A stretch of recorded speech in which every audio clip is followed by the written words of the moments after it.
Are you ready to supercharge your wealth and unlock the power of passive income? Welcome to this episode of Dividend Discussion, where we embark on an enriching journey through the realm of dividend investing. Whether you're a seasoned pro or just starting out, this series is a gateway towards invaluable insights and firsthand experiences that will propel you towards financial independence. Join me as we dive deep into the minds of others in the dividend investing space that are eager to share their stories, mistakes, triumphs, and life-changing lessons. In each episode, we unlock the secrets of successful dividend investing, ensuring you can sidestep costly pitfalls and chart your own path towards financial freedom. Sit back, relax, and immerse yourself in this captivating episode of Dividend Discussion. Hello, and welcome to another episode of Dividend Discussion here on Dividend Obsession. I'm your humble host, Troy, and today I have the pleasure of speaking with Chetta from Twitter. If you wouldn't mind going ahead and telling the people a little bit about yourself.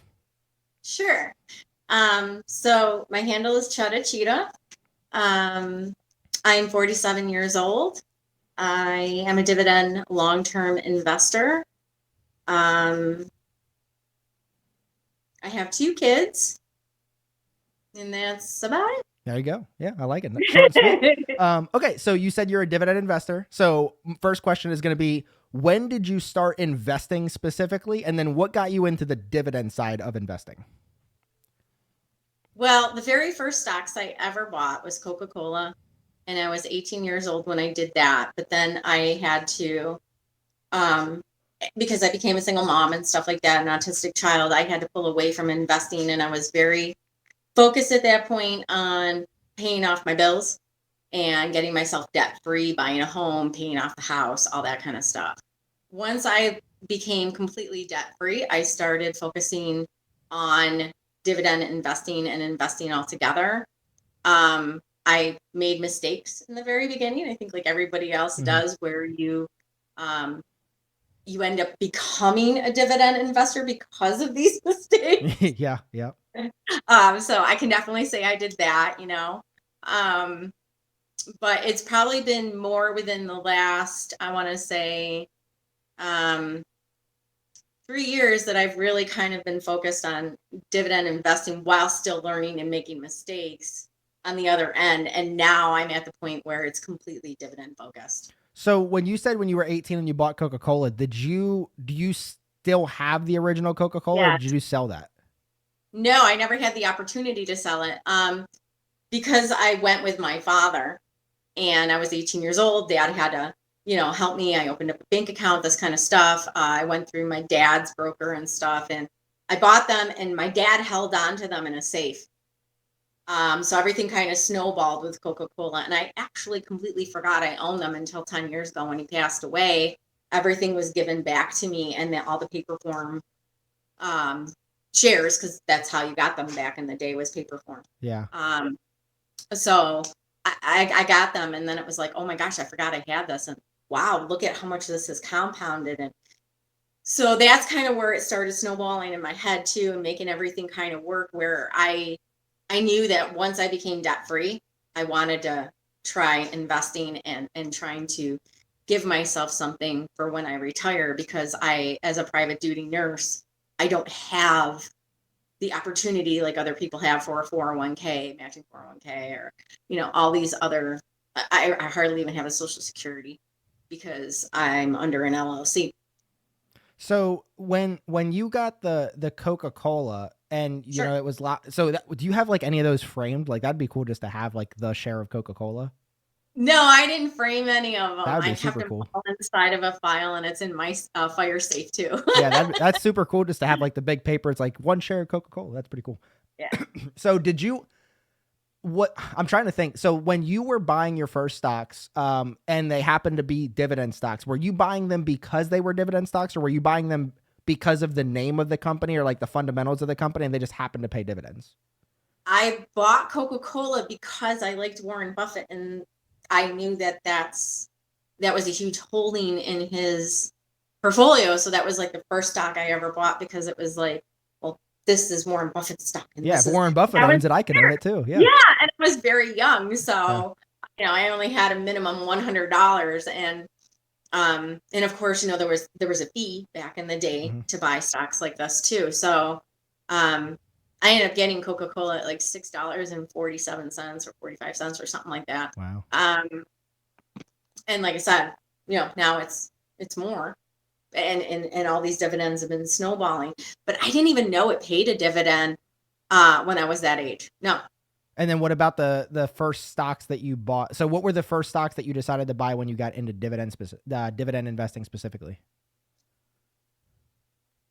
It was during the COVID crash, and I once again, I had a big amount of money. I had like 60 grand. So I came into the COVID crash, which was a win-win situation, no matter how you look at it. And I bought like SCHD, VU, SPY, Tesla. I was trying my hardest to buy companies that like I use every day, Johnson & Johnson, PG, McDonald's, that I felt like were good companies that were going to get me somewhere. I wasn't even really looking so much per se at the dividend stuff because I didn't at the time. I just knew that I wanted a stable thing. And then I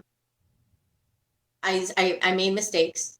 I started day trading and doing certain things that I tell everyone don't do. You gotta, hey, sometimes you gotta learn for yourself. You gotta make those mistakes. Yeah. And I learned that, it's you're not investing. And I know I'm going to get a lot of slack for saying this, but you're not investing when you're doing that. You're gambling. Yeah, I agree. So, and what you gain looks great. Oh my gosh, I just gained 50% or 100% on a stock. Holy cow. And you take these big risks with penny stocks and stuff like that, or short squeezes, and you look at like these meme stocks and stuff like that, but you're not learning anything, and you're taking out a lot of risk that can turn very red very quickly. Mm-hmm. And I think it's once you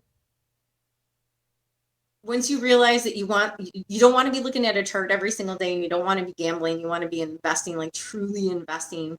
And then you decide to take what is considered safer, and then you realize I need a stable portfolio. So I need to build on indexes and EFTs, and I need now good stable dividend stocks as well. Yeah. So that was kind of my thing. Yeah, it is. So that's kind of feeds into our next question. So the question I was going to ask is like, what is if you had to pinpoint one biggest mistake, but more importantly than the mistake that you made is like, what lesson did you learn from making that mistake? Within investing in dividend stocks or within just trading? Because there's a difference between investing and trading. Yeah, I would. So you can kind of talk about both. Like you can say, hey, here's a mistake I made with trading and here's what that resulted in. Because maybe that led into the dividend investing, which it sounds like it did. And then maybe a mistake you made while dividend investing too. Okay. Trading, I want to say I made two huge mistakes. One was to obviously day trade large amounts. Because like I said, that can go very sour very quickly. Mm-hmm. And doing it without a stop loss. The other one was to get emotionally attached to a stock. Mm-hmm. I got emotionally attached to a stock in a community, and I wrote it down in a way I shouldn't have. Yeah. And it cost me a lot of money. Yep. And I'll never do that again. I learned that stocks and investments, you completely have to remove your emotions from it, get yourself out of an echo box, and truly focus on what you need to do for you, because at the end of the day, you are the only one that's responsible for your portfolio, and you are the only one that's responsible for paying your bills. Yeah, that's a really good way to think about it too. Like, yeah, like I know before the interview we were talking, and you were talking about like the GameStop AMC stuff, and their big thing was hold till you die, never sell, all kinds of diamond hands, whatever they were calling all this stuff. But like at the end of the day, it's not your money. It's not their money you're losing. It's your money you're losing. So like if you put in $1,000 and it turns into 10 cents, they could care less, or I should say couldn't care less, because like it's not their $1,000. And for all you know, like I don't know how transparent some of those groups were, but like they could be like, oh yeah, don't sell. Meanwhile, they're taking a little bit off the top each time it goes up to make sure they're getting at least back their initial thing. And then they're pumping all this stuff like, oh, I'm never going to sell kind of stuff like that. So I don't know. That's a good point. I honestly don't know. All I know is what happened to me. Mm-hmm. And that's all I can say. Yep. What happened to me was I end up having to get out before the reverse split because I just knew what a reverse split does because I had educated myself long enough at that point to know. And I lost a lot of money. Mm-hmm. And I'm not going to sit here and say that, it was anyone's fault because it wasn't. It was my own. I should have known better. I should have. And that's why now I do what I do. And that is to completely focus on the dividend 100%, making sure my end result is more stable. Long-term projections on very good quality companies that have a good cash flow and that don't have too much debt. I want to make sure, even if they have debt, like that their cash flow is still good. Yeah. I check into all that kind of stuff now, and this is all stuff that I never used to before.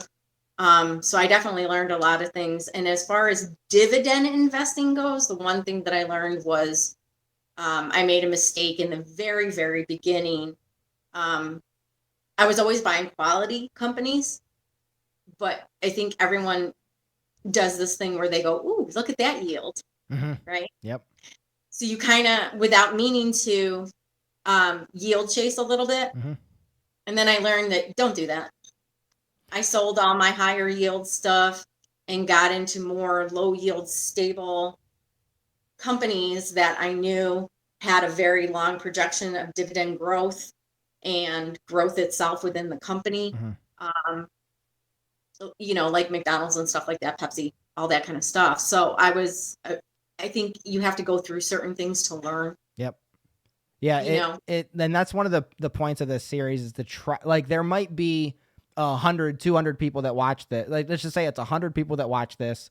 There's one person out there that will actually be able to take your advice or my advice and they'll be like, okay, so-and-so was mentioning that don't chase yield. Don't chase yield. Don't chase yield. I'm not going to chase yield. The other 99 people are either already chasing yield or they think it's not going to matter to them. Or sometimes you can hear me or you say something, but you just have to learn the lesson yourself. The good news is when you first start investing, you're typically investing with smaller amounts of money.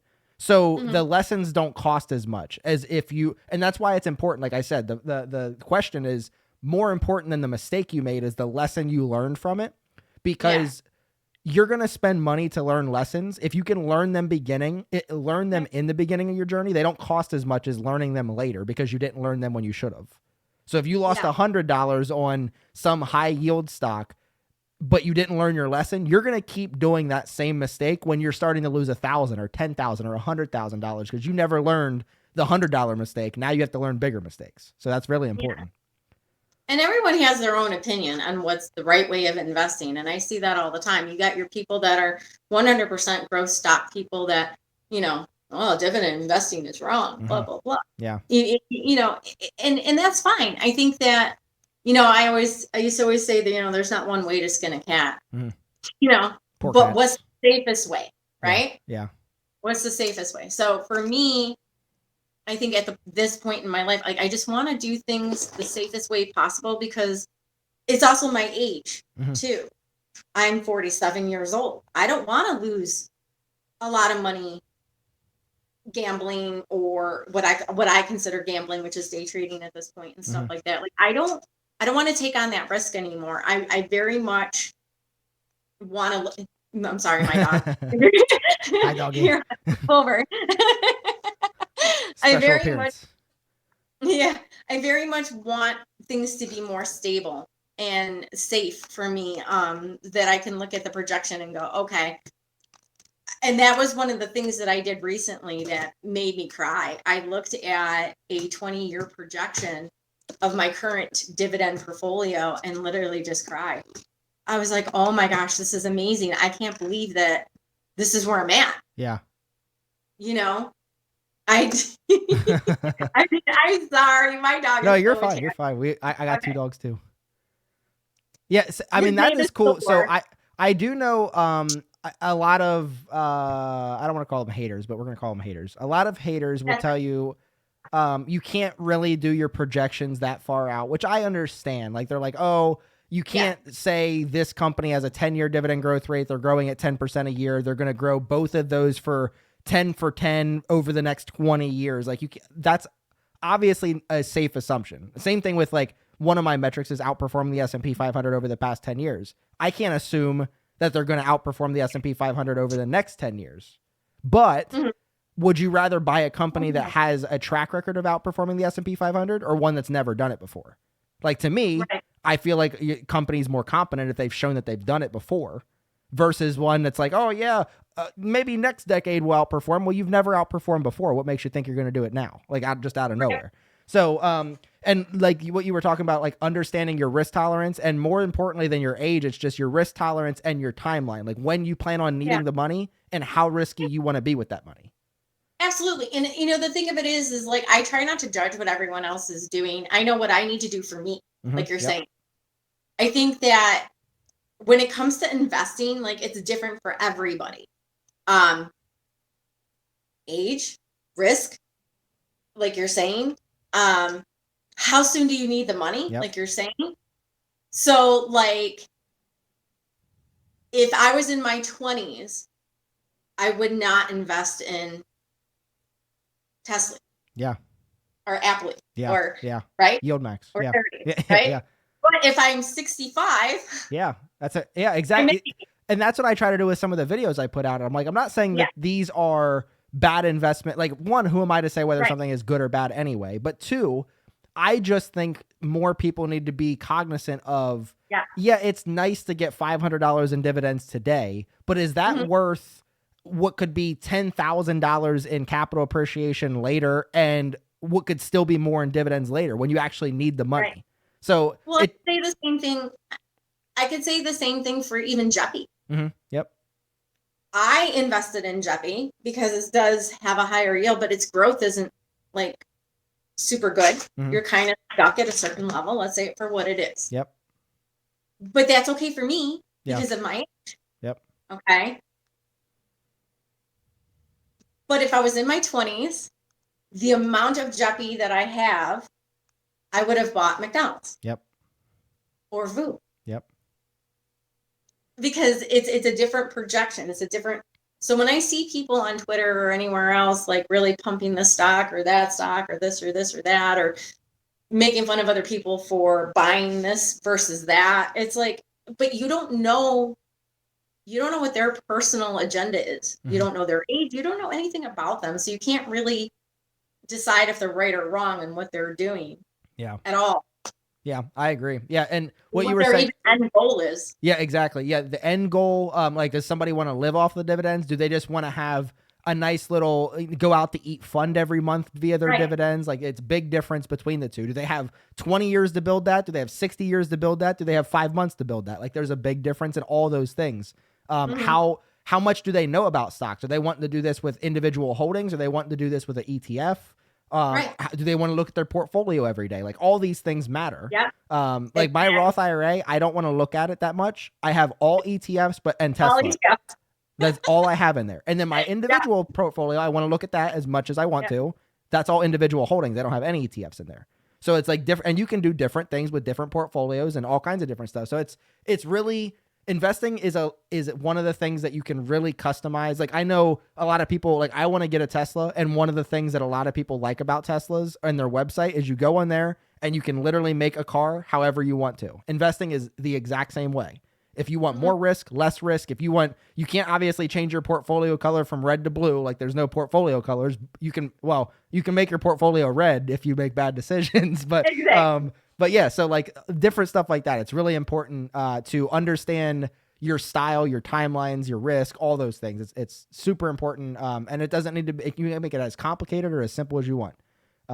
So all that stuff's really important. So that actually segues into the next question. So how, if at all, has your investing style changed from when you started to now? I play it safer. Okay, so you just reduced your risk. Yeah. Okay. I absolutely have. I've taken what I've learned from my mistakes and applied it very much so. And I don't like regret those mistakes at all. And like you said earlier, and it is because I'm glad I made them early on. because now my portfolio is so much bigger. Yeah. Because I've been really investing hardcore and in a ridiculous amount of money every single week at this point. And, and it's great that if I want to go buy 100 shares of a CHD like I did last week, I can. Yeah. And I'm not making the mistake of using that money to day trade and I could lose it. Yeah. So I'm definitely much more focused on the end result of long-term investing. Way more now. That's cool. Yeah. So, I mean, you're killing it with segues right now. You're doing this unintentionally. So, what are you just mentioned, you mentioned about investing for the long term. So, what are your short term goals and what are your long term goals with dividend investing?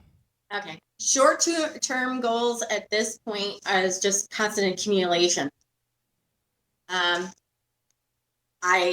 I put, this is going to sound so silly, but it's become almost like an addiction. I've put my portfolio on a dividend tracker, and I'm addicted to that number, that yearly number. Yeah, the PADI, the projected annual dividend. Yeah. Yep. Yeah, and that's with like safe stocks. You know what I mean? I won't invest in Tesla and all that kind of stuff. I held it for like a week, and then I saw your video, and I saw the timeline and everything that you were showing me. You're welcome. Thank you. You saved my ass, Yeah. and I got out. Yeah. I have another shameless plug. I have another video. I think the quality of my content, as far as like what I've been saying since I started the channel, has always been good. I think the quality of my editing has gotten a lot better. But a couple months back, I did a video called "Yield Too Soon." If you haven't watched that one, or anybody watching that hasn't watched that one, it basically is just like you're saying, it's a forecasting of like, if I buy this higher yielding, slower growing stock now, I'm going to get a lot more income now. But in the long term, like if you have 15 years, not only are you getting better appreciation from, whatever stock I looked at that's a slower or lower yielding and faster growing, but in 15 years when you actually need the money, this lower yielding, faster growing stock actually gives you more money than this higher yielding stock does when you need it. So like it's that whole, the cost benefit analysis of like, do you want the money 15 years before you need it, or do you want the money when you need it? I don't care what I'm making today in dividends. I need it 22 years from now. Right. I have watched a lot of your videos, and kudos to you because you're so young, and I'll say it for what it is, but you speak in a way I understand. A lot of people out there that do videos, they're talking all these technical terms, and I don't understand what you're saying. Yeah. You got to talk to me like I'm 5 years old, to be honest with you. You know what I mean? And I know there are a lot of investors are like that. Like we don't understand what you're saying. Yeah. So it kind of goes in one ear and out the other. And then it for me, I have to take the time to actually go look up words. What does that mean? What does this mean? So I'm sitting there with a notepad writing words down that these people are saying. And then I go back and I look them up and I figure out what the words mean. And then I finally understand, I don't have all that time. I'm too busy with other things in my life. So you speak in a way I understand, which is very general about the stocks. You put up videos and show proof of what you're saying. In your projections and the way you talk, I like how you do stuff with that 5 year, does it beat the S&P, la la la. Because it's so general, that it's understandable to me. Yeah. You're not looking at all these metrics that are confusing. Yeah. I mean, at the end of the day, I just want to have more money than I could have had with something else. That's why I bought this thing and not that thing. Like, it's pretty simple to me. Yeah. Yeah. So when you put your video out about the yield maxes, even though I had other people telling me, I didn't really understand what they were saying. With you, I watched it and I went, I got it. Yeah. I got it for the first time. And I went back in my portfolio and I was still green, which was great. Yeah. And I got rid of it. And of course, when I got rid of it, but mommy, when I got rid of it, I watched that yearly dividend go all the way down, and I'm like, oh wow, that stinks. You know what I mean? Yeah. But redid my whole portfolio and got rid of everything I felt that could be risky. Like I did a whole change in my portfolio that day, got rid of everything that I thought could be risky, reduced my positions because I was like heavily, overly diversified at the time. Yeah. Which was absolutely ridiculous. I had over 80 stocks. It was crazy. How do you keep up with that? And that's a lot of work. Yeah, that's a lot. That's a full-time job. Yeah. So I reduced them all the way down to 28 holdings. At this point, I'm just stocks and then of course EFTs and stuff like that, which I'm okay with. So there's that. Yeah, I like it. I appreciate the compliments too, because like sometimes I do like sometimes I feel like some of my videos I'm like, okay, I feel like I don't want, it's a delicate balance. Like I don't want to talk to Everyone people. gets to see my life right now. Sorry. No, you're fine. You're fine. Like sometimes I don't want my videos, like I don't want it to sound condescending where I sound like I'm talking down to people. Oh no, doggy. That's okay. Yeah, sorry. You're okay. So yeah, it is a delicate balance for me when I make the content, because I'm like, I don't want to talk like down to people and be like, oh, okay, like nobody understands. But then there is a big group of people that like, so many people pretend everybody knows every word when it comes to investing, and you just don't. So I'm like, okay, I'm just going to talk like how I learned it and like what this term means for me and like how it relates to what I need to do and stuff like that. So it is nice hearing that, you know, other people are getting something from it. So, and you know, I got a lot of slack for that. I got some good compliments from that Yield Max video, but I got a lot of people saying you just don't get it. And I'm like, I'm assuming you invest in some Yield Max, don't you? But and it's okay. Yeah, I mean, yeah. Like I said, maybe their timeline is different. Maybe their I try not to judge it. That's what I just worry about what I'm doing for me. Yep. I always say that. I'm like, hey, I disagree, but I hope it works out. I hope you make lots of money. Like I don't, at the end of the day, that's the cool thing about investing is it's not that there's a limited number of dollars. If I make $1 because of Apple stock, you can also make $1 because of Apple stock. Or you might make 85 cents because you bought it later. Or you might make $1.15 because you bought it earlier. Like, it's unrelated to me making the dollar. If we both buy Apple at the same exact time, we both make $1 at the same exact time. So it's not like a job interview where if I get the job, you didn't get the job. It's not that. So that's what I try to tell people with investing. It's not like me or you. It can be both of us. And there's different ways to do it and all kinds of stuff like that. So, all right, next question. What is your biggest selling regret and what is your biggest buying brag? Okay. Dividend stocks only. Yes.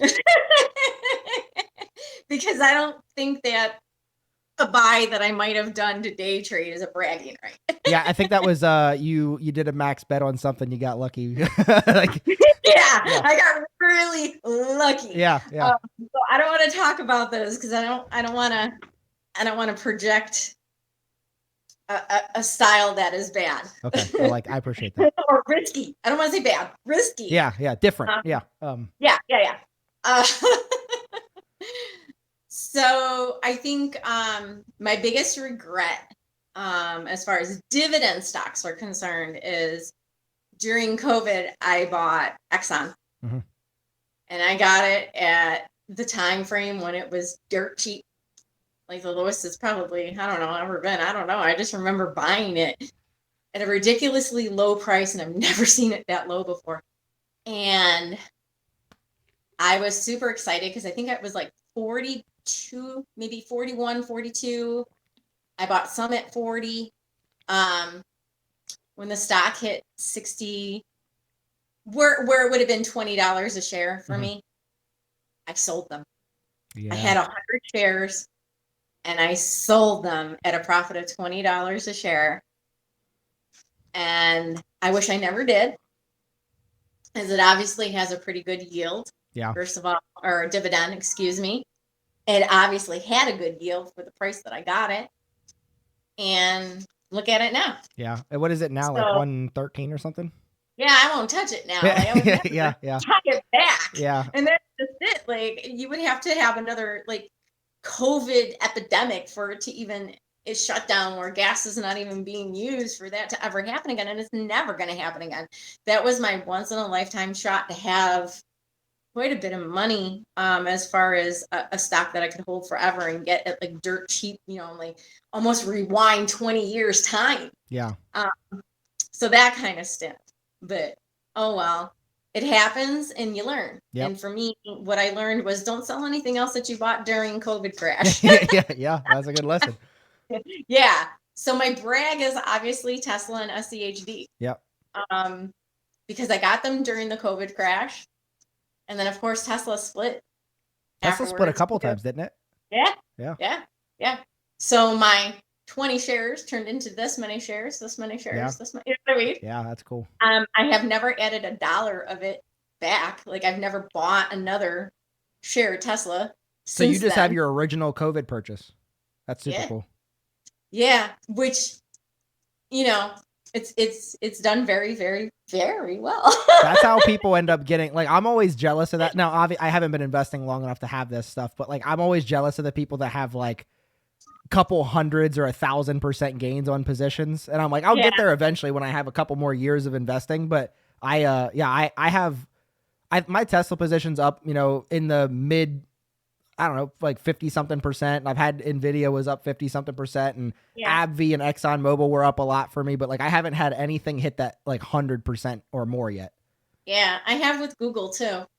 Like I said, I got really just the amount of money I had at the time during COVID was 60 grand, and to just be able to just go boom, here you go, all at once. And so luckily the lowest day that the stock has ever been, and during COVID, it was literally the bottom. I mean, talk about luck. Yeah. Right. What was that? March 20th, March 19th. I'd have to go back and look. Yeah, I think the stock market it was like March 19th or March 20th. Yeah, I just remember it was right after my birthday. Yeah. And I was so excited, and I got all the, I had a mutual fund and CD and stuff like that, and I literally pulled everything out, and it was hard because it was, trying to get everything out at the time was difficult. And I just literally just put everything inside my banking account. I opened up a stash account of all the things in the world at the time. I feel like I hear that like once a year. Yeah. Like that's not even a popular one. Like that's like, no. Wow. But it was a stash account. So it wasn't even like I was trying to decide what price I was buying something. And I literally just went through and picked EFTs and companies that I believed in and just threw money in. Yeah. Until that $60,000 was gone. Just boom. Did you spend it all that day? IRA. You spent it all that day? Yeah. Wow, look at that. That's a good shopping trip right there. IRA, you know what I mean? When you first did that, did you initially feel really good about it? Like, did you feel like excited that you just spent 60 grand, or were you nervous? I was nervous. Yeah. I was nervous, but I also knew like this was money I made house flipping and property flipping.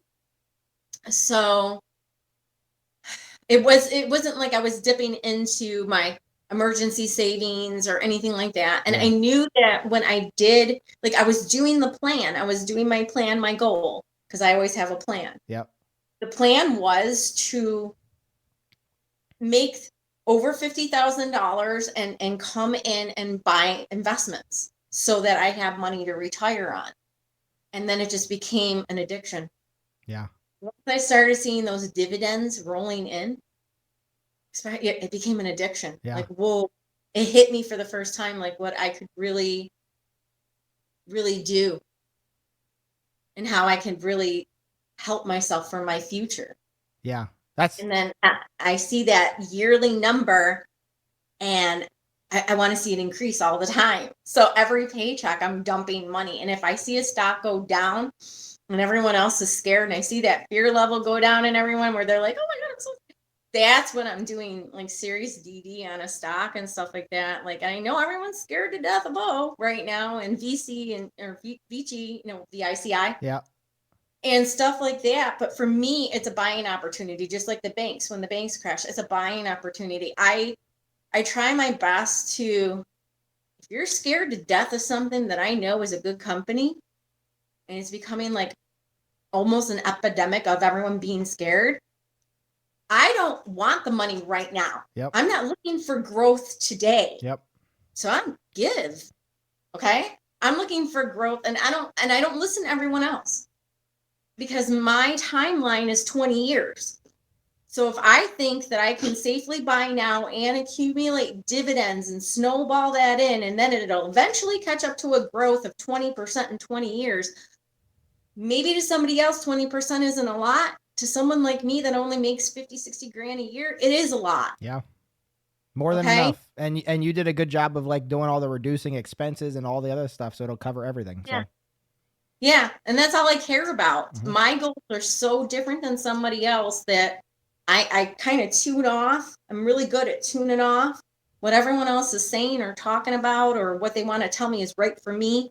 Sometimes, yeah, I should have listened, but I also learned what not to do for the next time by doing that, I guess, within a way. Yeah. And now, like, I think that my goals and what I'm trying to attain to for my 20 years, it's simple. It's simple. And when I look at that dividend, it's not that dividends are so safe, because, oh my gosh, yes, they could cut their dividend. But in the same breath, if you cut your dividend, I'm getting rid of you in a company and I'm buying something else. So it's not like I'm stuck in my position either. Have you ever owned a dividend company that's cut their dividend? Yes. That's when I also made, I was yield chasing. Well, there you go. That's two lessons. Zim. Yeah. Oh, yeah. Yeah. Yeah. I remember that was in the Dividend Growth Investing Facebook group that I'm part of. And I started to see a lot of posts about Zim, because I think at one point I had a 55% yield. That's the shipping container company, right? Yep. And that's when we were having all those shipping problems. Yep. Yeah. And it was, I remember the 55% yield, and like, that's almost like my key is when I start seeing a lot of people talk about something, most of the time it's bad news. Like, I need to be like, if I own this, I need to get out of it. Like, if everybody owns it, like right now, everybody's talking about SCHD. It's not having a great year. It's not keeping up with the S&P 500. It's going down a lot. I own SCHD in my Roth. If I didn't already spend all my money for my Roth, I'd be adding more. But as soon as January 1 hits, I'm adding money, and I'm putting more in there. I like SCHD. Literally 8 months ago, SCHD was everybody's darling, and now everybody hates it. And I'm like, what changed with it? Like, it's having one bad year? Like, do you care about it this year? Like, do I care about it 20 years from now? Is it going to make me money? Exactly. So I like that. Did we ever get to your long-term goals? I know we talked about your short-term goals, but like, what are your long-term goals with your dividend portfolio? Oh, I would like to get to a point where I'm replacing my income. But I'm also not in a hurry to get there, because I love my job. My job is my passion. That's good. So I can't see myself saying, oh, well, now the dividends replace my job and I'm going to retire. Yeah. I don't want to retire. Yeah. I think that's the thing that is cool with dividend investing, is it allows you, it's just financial freedom to the point where if you want to keep working, or maybe you don't want to work 40 hours and you have, 10 clients, but you only like 2 of them. And you can be like, okay, I'm going to keep these 2 clients. I'm going to work 10 hours a week, and my dividends can cover everything else. And I can do that. Like for me, I say I want to retire by 50, but like I'm really big into fitness. Like I'm a power lifter and stuff like that. So if I wanted to do like a mentorship or train younger kids, or like go to a high school and train some kids for the football program or whatever, like I don't care if it does pay. I don't care if it pays a little bit, pays nothing. Like I have the money that I don't need it to pay, or if it pays $10 an hour or whatever minimum wage is, then I don't care. Like to me, I'm just doing it because I want to do that, but I don't need to. I honestly want to get to the point where, and I've said this, I have my entire like future planned out. So unless I meet somebody and whatever. But for now, this is my goal, and this is it. When my daughter graduates in 2.5 years, I'm going to sell the current house that I'm living in, because it's completely paid off. Buy a duplex, live on one side of that duplex, and then the person on the other side can pay what is basically my cost of daily living for me, and the taxes on the house with the rent. You know what I mean? Yep.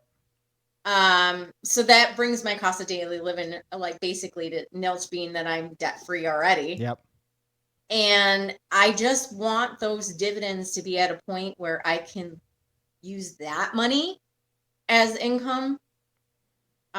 If something were to happen to me, or if I decided to retire or whatever, without selling the portfolio, that portfolio I want to be able to hand to my kid. Mm-hmm. I want to be able to. So my end goal, it really has nothing to do with me at the end of the day. It's not to excel me. It's just to make me be able to live comfortably, well enough to make me happy for me. Mm-hmm. It's for her. Yeah. I want to make sure she doesn't live the life I did. Yeah. I want to make sure that she doesn't have to work 120 hours in 1 week, or go 4 days without sleep, or become a single mom and feel like scared to death and have no help or whatever. I want to make sure that she has an apartment that she can go to, that she's renting out because mom left me this duplex. Yep. I want to make sure that those dividends grow and that portfolio grows to where she has that and she's good. She'll be okay. Yeah.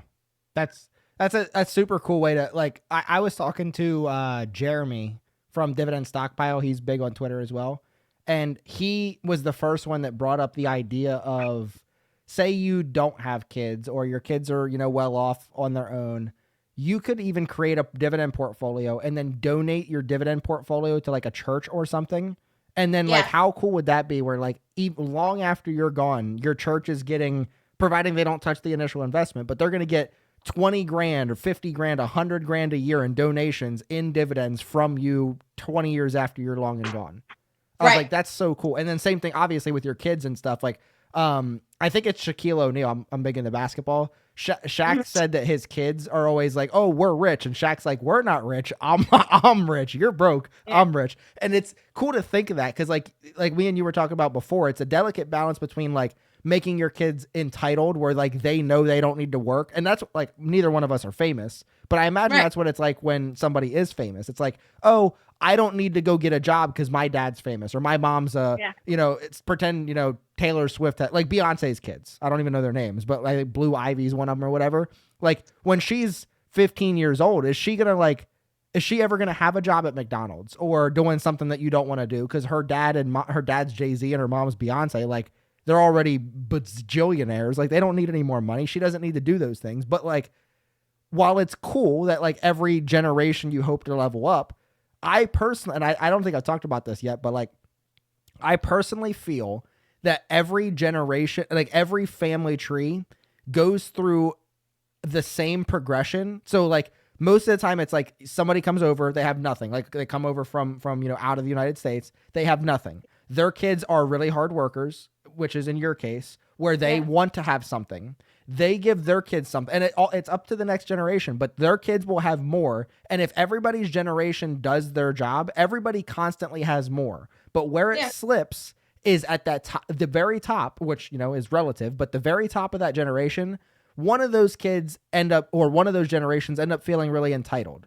They don't get any, like satisfaction. They don't understand where things come from or what hard work is and stuff like that. Yeah. They don't have any of that, and they reset their generation. Maybe not back to the beginning, but close to the beginning. And then the next generation, and you just rebuild. And I think that's what generations are. And I think it's more prevalent now just because of how quickly technology and stuff is advancing. I don't know if it's always been like that, but like more specifically now, like my family, we didn't come from a lot of money.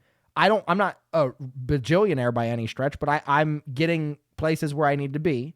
My son will be like, he's already on my credit card. He was on my credit card the day he was born. So he's going to have 18 years worth of credit when he's 18 years old. So he's going to be really good there. He has an investment account. So like he'll be good. And if he teaches his kids the right way, they'll be good. But pretend his kids are stubborn, or he doesn't teach them the right way, or they just don't adapt to the lessons or whatever. They could reset the whole thing, and they could go back down to where my parents are, and they have to do it all over again. Yeah. So I don't know. It's a really big balance. And, I think your kids appreciate that. I mean, at the end of the day, you can't really control what does or doesn't happen. It's just your intent. Like your intent comes from the right place. Yeah, my intent comes from the right place, and the only thing I can control is what age they get it. So Yeah. I'm hoping that because I picked a certain age, they'll be a little bit more mentally responsible. Yeah. And it's a situation where everything will be okay, and I'll make sure I put everything in a trust. Yeah. Yeah, that's smart. I like that. Okay. Next question. So do you have any dividend milestones or achievements that you've either recently achieved or that you're going for? And what role do those play in keeping you motivated? Because we both know that dividend investing isn't like a today and tomorrow game. It's a long-term game. So it's really important to stay motivated. So how do those play that role? So my yearly patty, Yep. I just hit not too long ago, a couple months ago, 15 grand. That's super cool. And that was huge for me. Yeah. I was so proud of myself. What does that come out to a month? Is that like, what is that? I don't know. That's math. I don't want to do that. I'd have, I don't know what that is. Hello. Yeah. Do I have a computer? Yeah. But it's I think it's close to like 1350 or something like that. Yeah, 1250 a month. Yep. Yeah. That's cool. So because I have some months where I'm a little higher and some months where I'm a little lower. That's why I'm like, because depending on what I bought. Hitting that milestone was a huge thing for me. Because I did start late. Mm-hmm. And I didn't think it was possible. And then I put it in the projection of where it could be in the future. And it made me super happy because I made that patty my addiction. Yep. And I didn't care. I didn't care how many hours I had to work or whatever. But I've always been that way because I knew I was playing quote unquote catch up. I worked all these extra hours at work, and I had tons of people that would say stuff to me and, well, why are you working so hard? But I've always been a workaholic. But I've had people try to get me to slow down and all that because they feel like I don't enjoy my life. But when your job is your passion, you are enjoying your life. I hate to say that. Yeah, you get to enjoy your life when most people, like the 40 hours you get to enjoy your life is the part most people hate about their life. They're like, oh, I gotta go to work on Monday. You're like, I get to go to work on Monday. 40 hours a week, but that was the whole thing. Because I'm debt free, I was taking all this money and I was still making the sacrifices as if I was poor. Mm-hmm. I still do. Yep. Like this couch right here. This was given to me. Yeah. I afford to go buy a couch? Absolutely. Yeah. Did I want to? No. Yeah. Do you want to spend money you don't need to spend? Why would you want to do that? I have animals. You just saw him. Yeah. He's a ruler. He's a mastiff, and I have kids. It's gonna get destroyed. Who cares? Yeah. And I don't like nice brand new things. I know it's gonna sound silly. A lot of girls love nice brand new things and expensive clothes and expensive purses and all that stuff. I hate it. Yeah. I've never been that type of person. I've always been like a farm girl, country girl. And I like canning my food and growing gardens and all that stuff. I don't really like technology, so I don't want the nicest stuff. I don't. Yeah. It saves you a lot of money and stress, though. It does. Yeah. And all that money has gone straight into paying off debt and now my dividend portfolio. So I've kind of made goals and achieved them along the way in a way that a lot of people may not understand. And maybe other people took a different path. That's fine. But I took the path that I needed for me due to my circumstances. So off-topic question, or not scripted question.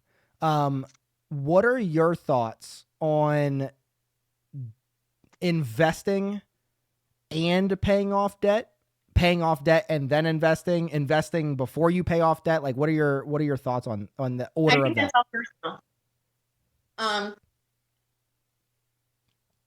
Like, here's an example. I want you to start early, right?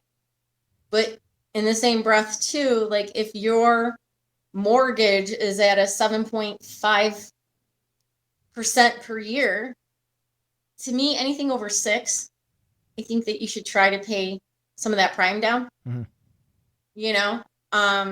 Because what are you really bringing back that year in an investment portfolio, especially if you're younger, right? Yeah.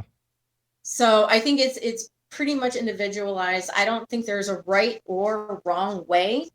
I do believe that if you are in high credit card debt, get rid of that. Mm. So you take your highest yielding debt try to consolidate it as much as you can into something that's lower and pay it off as quickly as you can. My interest rate on the house when I bought the house was much higher. It was 6.75. So to me, it was, I need to get rid of this mortgage and I need to make my kids safe. I need to know that if I were to go into work tomorrow and they tell me my client passed away, no one's going to come take my house. Yeah.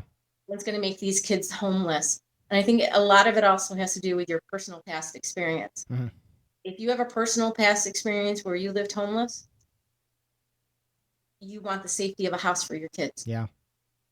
Yeah.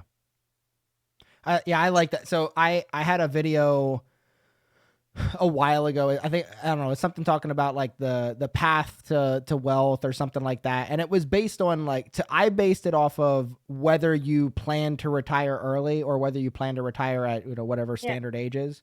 And one of the things I talked about in there is exactly what you were saying. It's about like the interest rate, obviously like your personal preference and how the ease of what you'll pay for ease of mind kind of thing. And for me, my current interest rate I have no debt. I paid off my car. I have no credit card debt, no student loan debt. The only debt I have is my mortgage, but my interest rate's 2.75%. Then you should be putting that money in the market. So that's what I do. When I was ignorant to investing and how money worked, which I mean that in the literal term, ignorant, I was like, okay, I was always told pay extra on your mortgage every month and then put that towards the principal. You write a little note and say, put the extra $100 on principal, whatever. And then I watched a video on YouTube from a channel called Everything Money. And they did this because Dave Ramsey's a really big proponent of no debt, cash is king, all the things. And they did a video specifically talking about paying off your mortgage if your interest rate is under a certain number and what that actually cost you.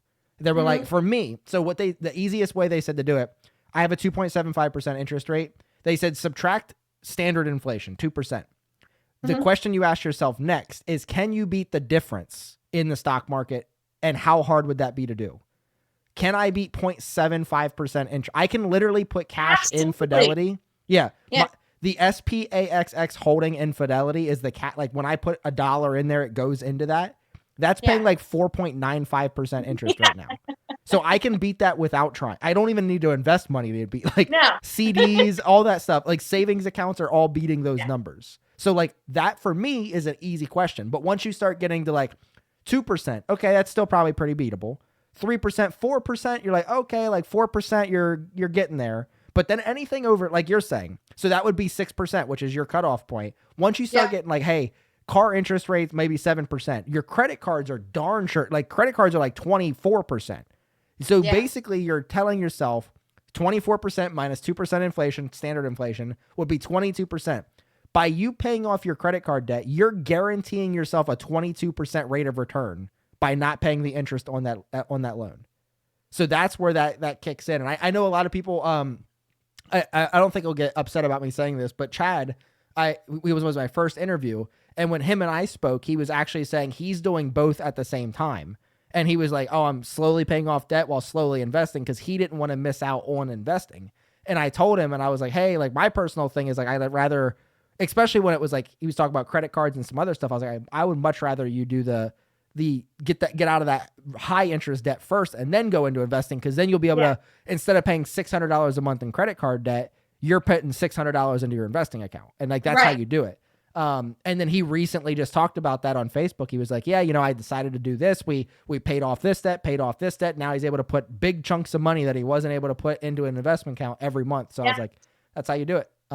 My car payment at one point was like $353. So it was really low, but it was a depreciating asset. So I was going to end up paying more for the car than it was actually ever worth.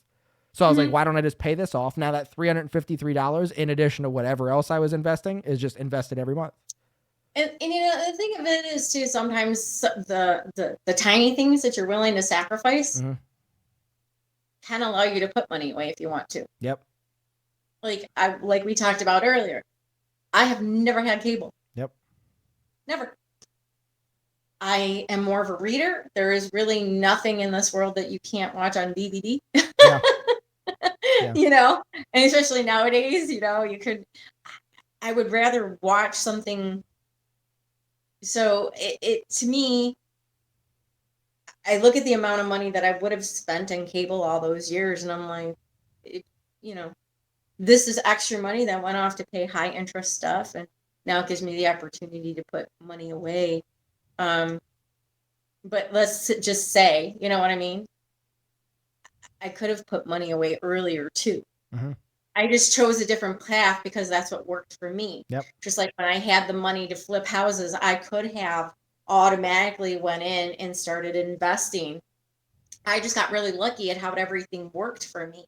I bought these houses, I flipped them, I did my own thing, I made my money, and then, oh my goodness, COVID crash. Yeah. Like, I really, and when I say God held my hand and walked me through it, like he really did. He gave me the opportunities to do stuff at all the right times.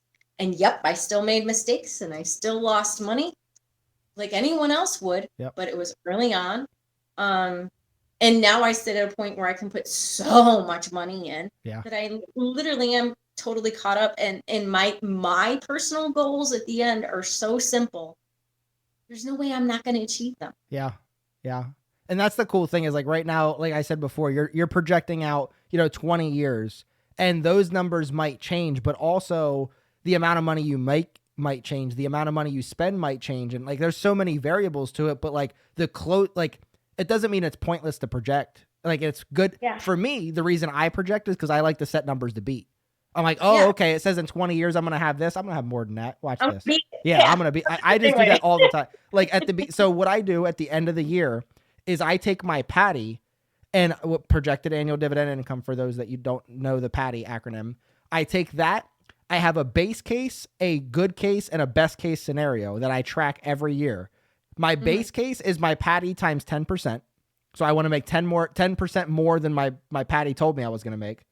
And then my middle case is 25%.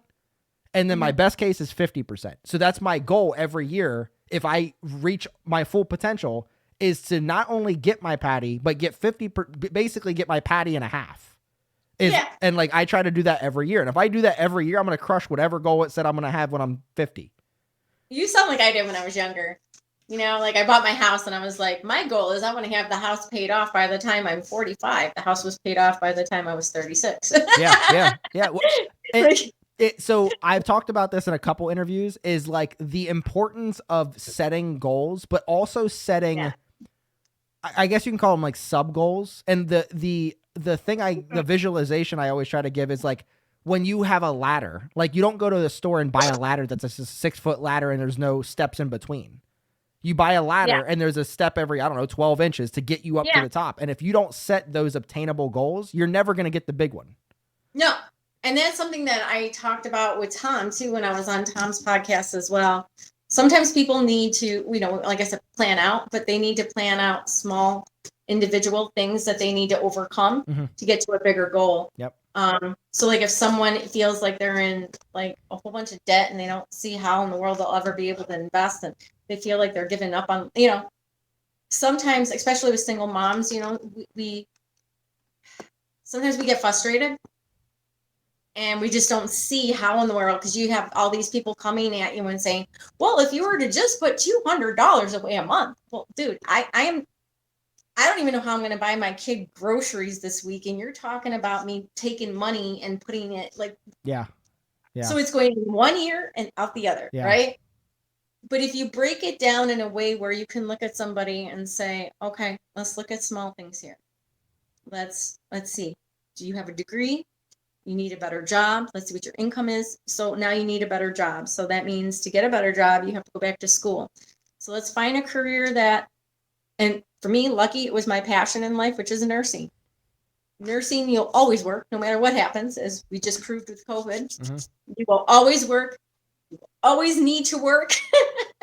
Hours are plentiful. And you're an essential worker. Yeah.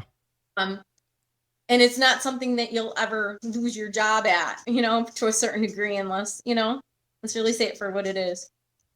So I've helped my best friend now too, because she went through a divorce and she was feeling a little down about certain things. And I was on her case for years to go back to school.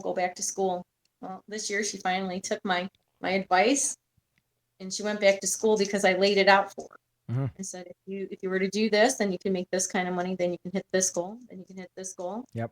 and then you can hit small goals, and it'll never be easy. And then I showed her my timeline and what I did in my life, because she's been my best friend for 10 years, but she hasn't been my best friend since I was in my young 20s. Yeah. So she doesn't know all that. All she knows is where I am now, Yeah. which is the comfortability and, financial situation that I'm in now. People don't know about the times that I went hungry so my son could eat. Yeah. They don't know It's about almost like that the iceberg kind of thing where it's like one of those like a lot for your friend, like you said, she didn't know you when you were going through all those struggles. So Yeah. she thinks that you just started from here and built to here and you're like, "Okay, yeah, that's impressive." But like what you don't see is like where I actually started, which is like 100 feet below sea way level. down there. Yeah. Yeah, I actually way started down from there. 100 feet below where you thought I did. Now I'm all the way up here, which makes it even more Yeah. impressive. And then somebody's like, "Oh, I thought you were like more privileged when you started and it wasn't that Right. impressive, but this is actually very impressive. Like you know, you got it out the mud. Like you were down here and now you're where you are, which is really inspiring." Yeah. So I can remember, like, this is the very first time I ever felt proud of myself, and this is going to sound so silly because I'm one of the hardest persons on myself that you'll ever meet in life, and it's because it helps me attain the next goal. I'm hard on myself. I don't ever feel like I did a good job mhm. at anything, so that way I'll work even harder towards the next goal, so I can achieve it faster. Kind of like you, as I Yeah. said, you reminded me when Yeah. I was little. I used to go to this one house on Ladue Road, a couple roads up from where I live, and it was a beautiful house. And I used to shovel her driveway all the time, and she'd give me a package of hot dogs and two packages of macaroni and cheese, and The a good old thing. beef and Franks. Yeah, I love beef but and I Franks. couldn't afford groceries for my son when I was going to school, and I didn't want to take from the system because I had I made my bed, I lie in it mentality because of the way my dad raised me. Like, I had to prove that me having my son out of wedlock was not a mistake. Yeah. So I would not take anything from anybody, no matter what it took, even if it meant I went hungry. So I had my son, he'd walk with me every day during the winter when he was so little. And I'd shovel all these driveways. And because of his autism, he still remembers it. And this very nice older lady would always give me a basket of food. And then we'd go home for shoveling her driveway. That house, and I remember always thinking, rich people live here. Yeah. Like, I could never afford something this nice. Yeah. That house went up for sale 3 years ago. And I could have bought it cash. Wow. And it was the best feeling to know that if I wanted to, all I had to do was sell this house and take what I had in savings, and I could have bought it cash. And it was the first time I ever felt proud of myself. That's super cool. That's a super cool story for so many reasons. Like one, you didn't, like you said, you had a standard that you set where you weren't going to take anything from somebody. Now, if somebody gave you something because you earned it, that's different because you shoveled her driveway. So she gave you that food. I'm and sure then, she gave me more than what I needed yeah, or deserved for the shoveling because, she knew what was going on to a certain extent. She could see it. yeah, But still appreciative. yeah. I mean, at the end of the day, like it's, you don't need to ask for breaks, but if you get them, you didn't ask for COVID to happen.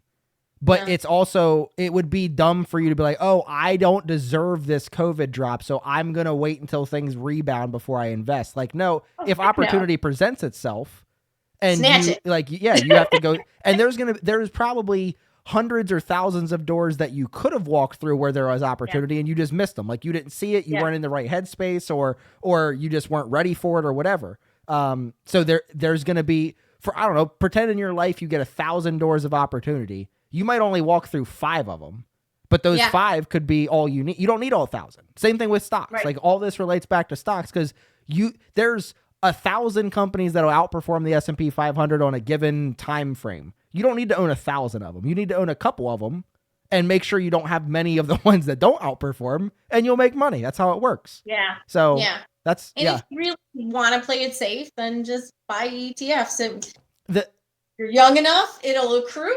Yeah. And indexes, and you're fine. Yeah. Which number is it? It's 1. Just letting you know, because you told me to Yeah. We're gonna. All right. Me and you speed run from now. Yeah, because we. I told you that before we started. I'm like, I'm really bad at keeping these short. Okay. So next question. When and how will you know when enough is enough? This is a very good question for you, because you said that me and you are similar as far as like setting goals and beating them. So for me, like, say when I'm 50, I want to have 80 grand in passive income. But if I wait, because me and you both know how the snowball works. If I wait one more year, $12,000 a year. Yeah. If I wait one more year, that 80 grand could be 110 grand just because of compounding or whatever it might be. So how will you know when enough is enough? I don't know. Yeah, that's my answer too. That's my answer. I don't know, because I also don't know what else I could build from then to now either. You know what I mean? Yeah. Like I don't know, because I am, and it's not that I'm greedy by any means. It's that I live so, like, and my future goal is to live so cheap to begin with. Like, I may not even need much. Yeah. So who knows? Maybe by then I'll have a website that's up that's selling e-commerce or something. Like, who knows? Who knows what could happen from then till now, where I can make another passive income line other than just the dividends, where I could just keep that sucker going. Yeah. For the kids. I don't know. Yeah. And I am like that too. Like, if I know, and especially now that I'm starting to see the snowball effect, like now I'm at the point where SDHD buys me a certain amount of shares every single time, the quarterlies hit. I never thought I'd be at the point where I'd be buying full shares, or 2-3 full shares. Yeah. Of certain companies or REITs. That's super cool. Yeah. So that's a hard call. Man. I don't know. There's not a right or wrong. I've gotten a couple answers that made me think. Like, some people are like, oh, like the statistical answer is like, once I have, 110 or 125% of my living expenses, because you also got to figure your living expenses right now. I factor in what I'm investing per month.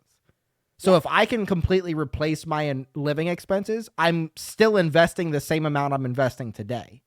Right. So, like, that's a different way to think. If I can just completely replace my annual expenses, then nothing's changing and I'm still building my dividends. So, like, maybe 100% is good, but maybe 110% because you want a wiggle room, or maybe it's 125%. Or for me, I'm just like, yeah, I'm at 80 grand this year, but if I wait one more year, now I'm at 90 grand, and then the next year I'm at 102. So right. I'm gonna have a hard time with that.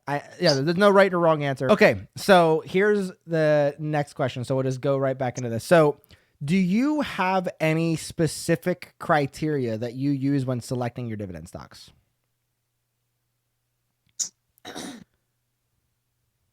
Any metrics that they all need to meet? Any, like, it's the same for every stock, no matter what? Any things like that?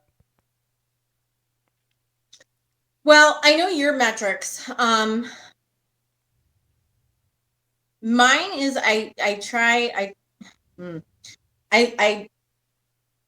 zoom out. I guess is the nicest way to say it. I zoom out a lot on charts, and I want to see it constantly growing. So there's one. I want to see their dividends constantly growing.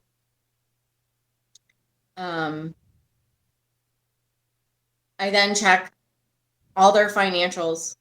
I look into all that. And cash flow is a huge thing for me. I want to make sure the company has positive cash flow. I want to make sure that they're investing some of that money back into the company to grow. Mm-hmm.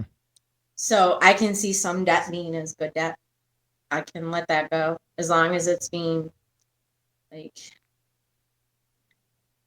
if you see a company that all of a sudden accrued some debt and you're like, oh my gosh, like, they were doing so good, what happened here?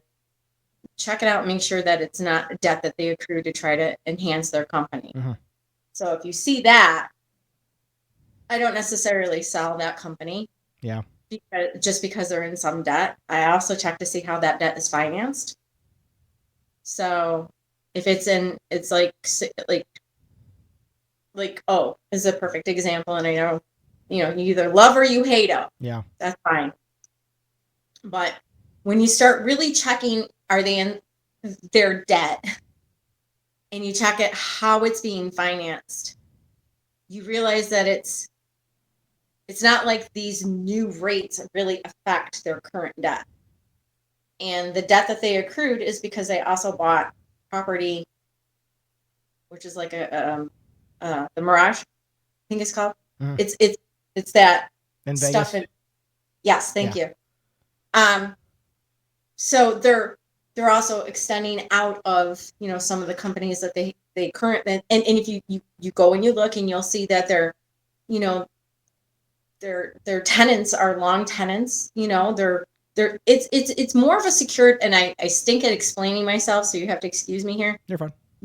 To me, when I closed out everybody's noise, and I figured out that the company is really worth, like, at the end of the day, the company should be at like $60, in my opinion, per share. Mhm. So with my long-term mindset, knowing that the way rates are today, as long as the rates don't really affect them, which them as a company, it really doesn't, I don't think, from what I've read, Mhm. from what I understand of what I've read. Yeah. So for me, I went in heavy. I've been going in heavy in it. And now I'm at the point where I got my cost average down to a point that I like. So when it goes back up, I'll be making quite a bit of profit. But in the meantime, I'm also securing dividends monthly on this thing that I'm reestablishing back in, and as long in the market's low. So I'm buying these at a low. So they're almost free stocks for me that are low. Yeah. So I can see it long term as a good decision for me. Yeah, I mean, that's really the big thing too, is just like like we were talking, I think we were talking about this before we started recording. The big thing is, like, if you have a long timeline and say it's 20 years, do you think and do you believe, like, basically how much, like, what % chance do you believe that company is going to be worth the same as it is today or less money in 20 years? Right. If it's a high % chance, then that might not be the kind of investment that you want. And if it's a low % chance, as in it's more than likely going to be worth at least what it's worth today, which that would be worst case scenario, is that you bought something for $50 a share today, and 22 years from now or 20 years from now, it's worth $50 a share. Unless, there was splits and stuff, but assuming no splits, that would be worst case scenario. But best case scenario, it's worth, at least $51 a share, and you made some money. Yeah.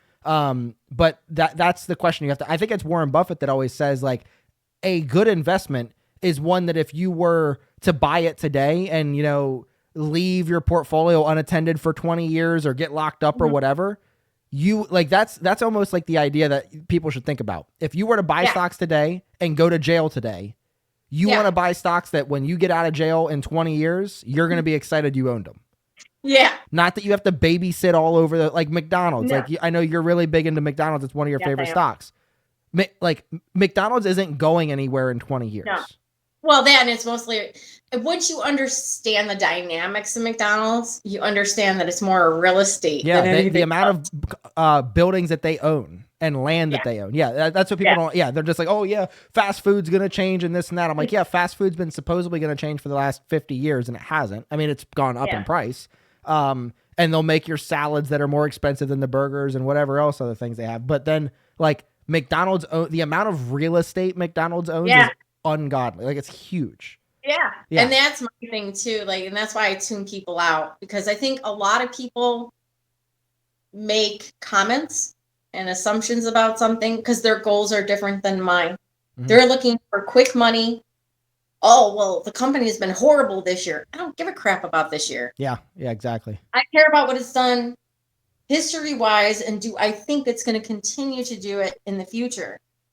Um, I tune everyone out because there's a lot of things that I think that people say, but they haven't actually opened up the financials of a company. Mm-hmm. They only looked at the PE. Yep. They only looked at the yield. They only looked at a chart within the last year, maybe 2 years. Mm-hmm. I don't even think people even zoom out 10. No.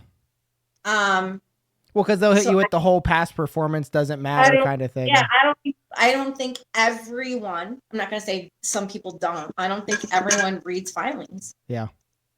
And if they did, some of the comments that I hear wouldn't be coming out of people's mouths. So Well, I ignore it.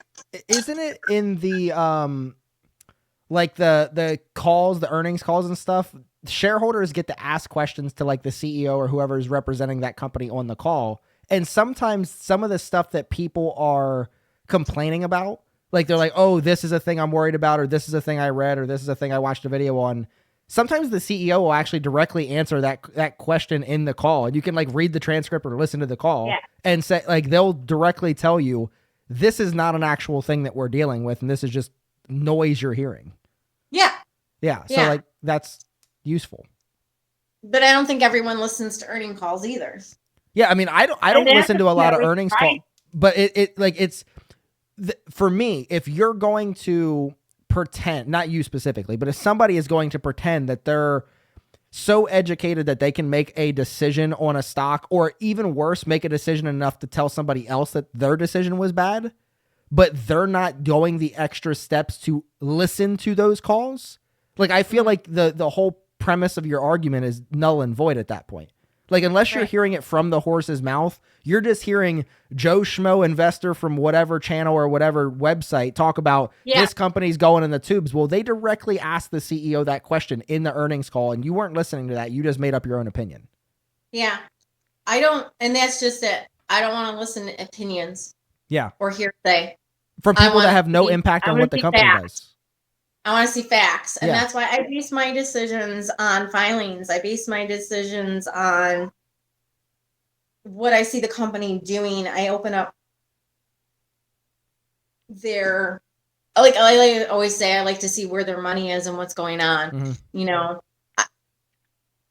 I base my decisions on my goals and what I see within a company myself, and the due diligence I did. Mm-hmm. And if I have questions, I will, like, sometimes, like, if someone says something and I'm like, I don't understand what you just said, or if I don't understand something, I'll reach out to someone that might, but then I still try my best. Like, SEC filings are very, I get confused by them a lot when I'm reading them, because I don't, I didn't grow up with some sort of like legal background by any means, and these things are written like legal garbage to me. Like, I feel like there needs to be that. Hey, I'm like, I don't understand what you're saying. This is your idea. You ready? You're welcome. I'll say that in advance. Your idea for your like e-commerce thing that's going to be your passive income is going to be some kind of use of AI to translate earnings statements and filings into regular people verbiage. Yeah. And you could do that. You could even go into that with like certain contracts and like terms of service and stuff like that. Because if you ever, nobody ever reads terms of service. You just check the box and use whatever you're trying to use. Yeah. But like, if you could have a thing where you can get the terms, I'm pretty sure you can email it to or get your PDF of the terms of service, and you can just do that. You can take it to your website. Then you upload it, and it'll spit it out in like, what does this actually mean to regular people talk? Because I don't know all this fancy mumbo jumbo words that you're saying. Like, what does this mean for people?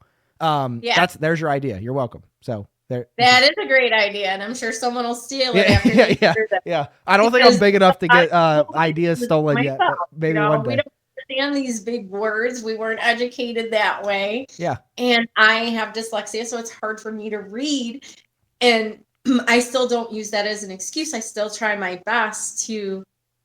Nothing is an excuse. I've always said that. Yeah. If you want it bad enough, you'll go get it no matter what. Yeah, I agree. Okay, so on topic of some question I asked, I don't remember which one. How important is staying diversified to you? And then what rules do you help like make sure that you follow those parameters that you set? Okay. So I was overly diversified. As I'm giggling because it's so true. And it was because I didn't know how to let go of certain stocks. Like I'm like, dude, like you're doing so well. I felt like it was safe to have so many. And then I realized how much work. You said you had over 80 at one point, right? Yeah, it was ridiculous. That's wild. I realized how much work all of this was.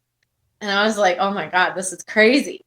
So I then, instead of putting all the work into every filing and every this and every that, I literally put the work into realizing which one were my best ones out of there. Mm-hmm.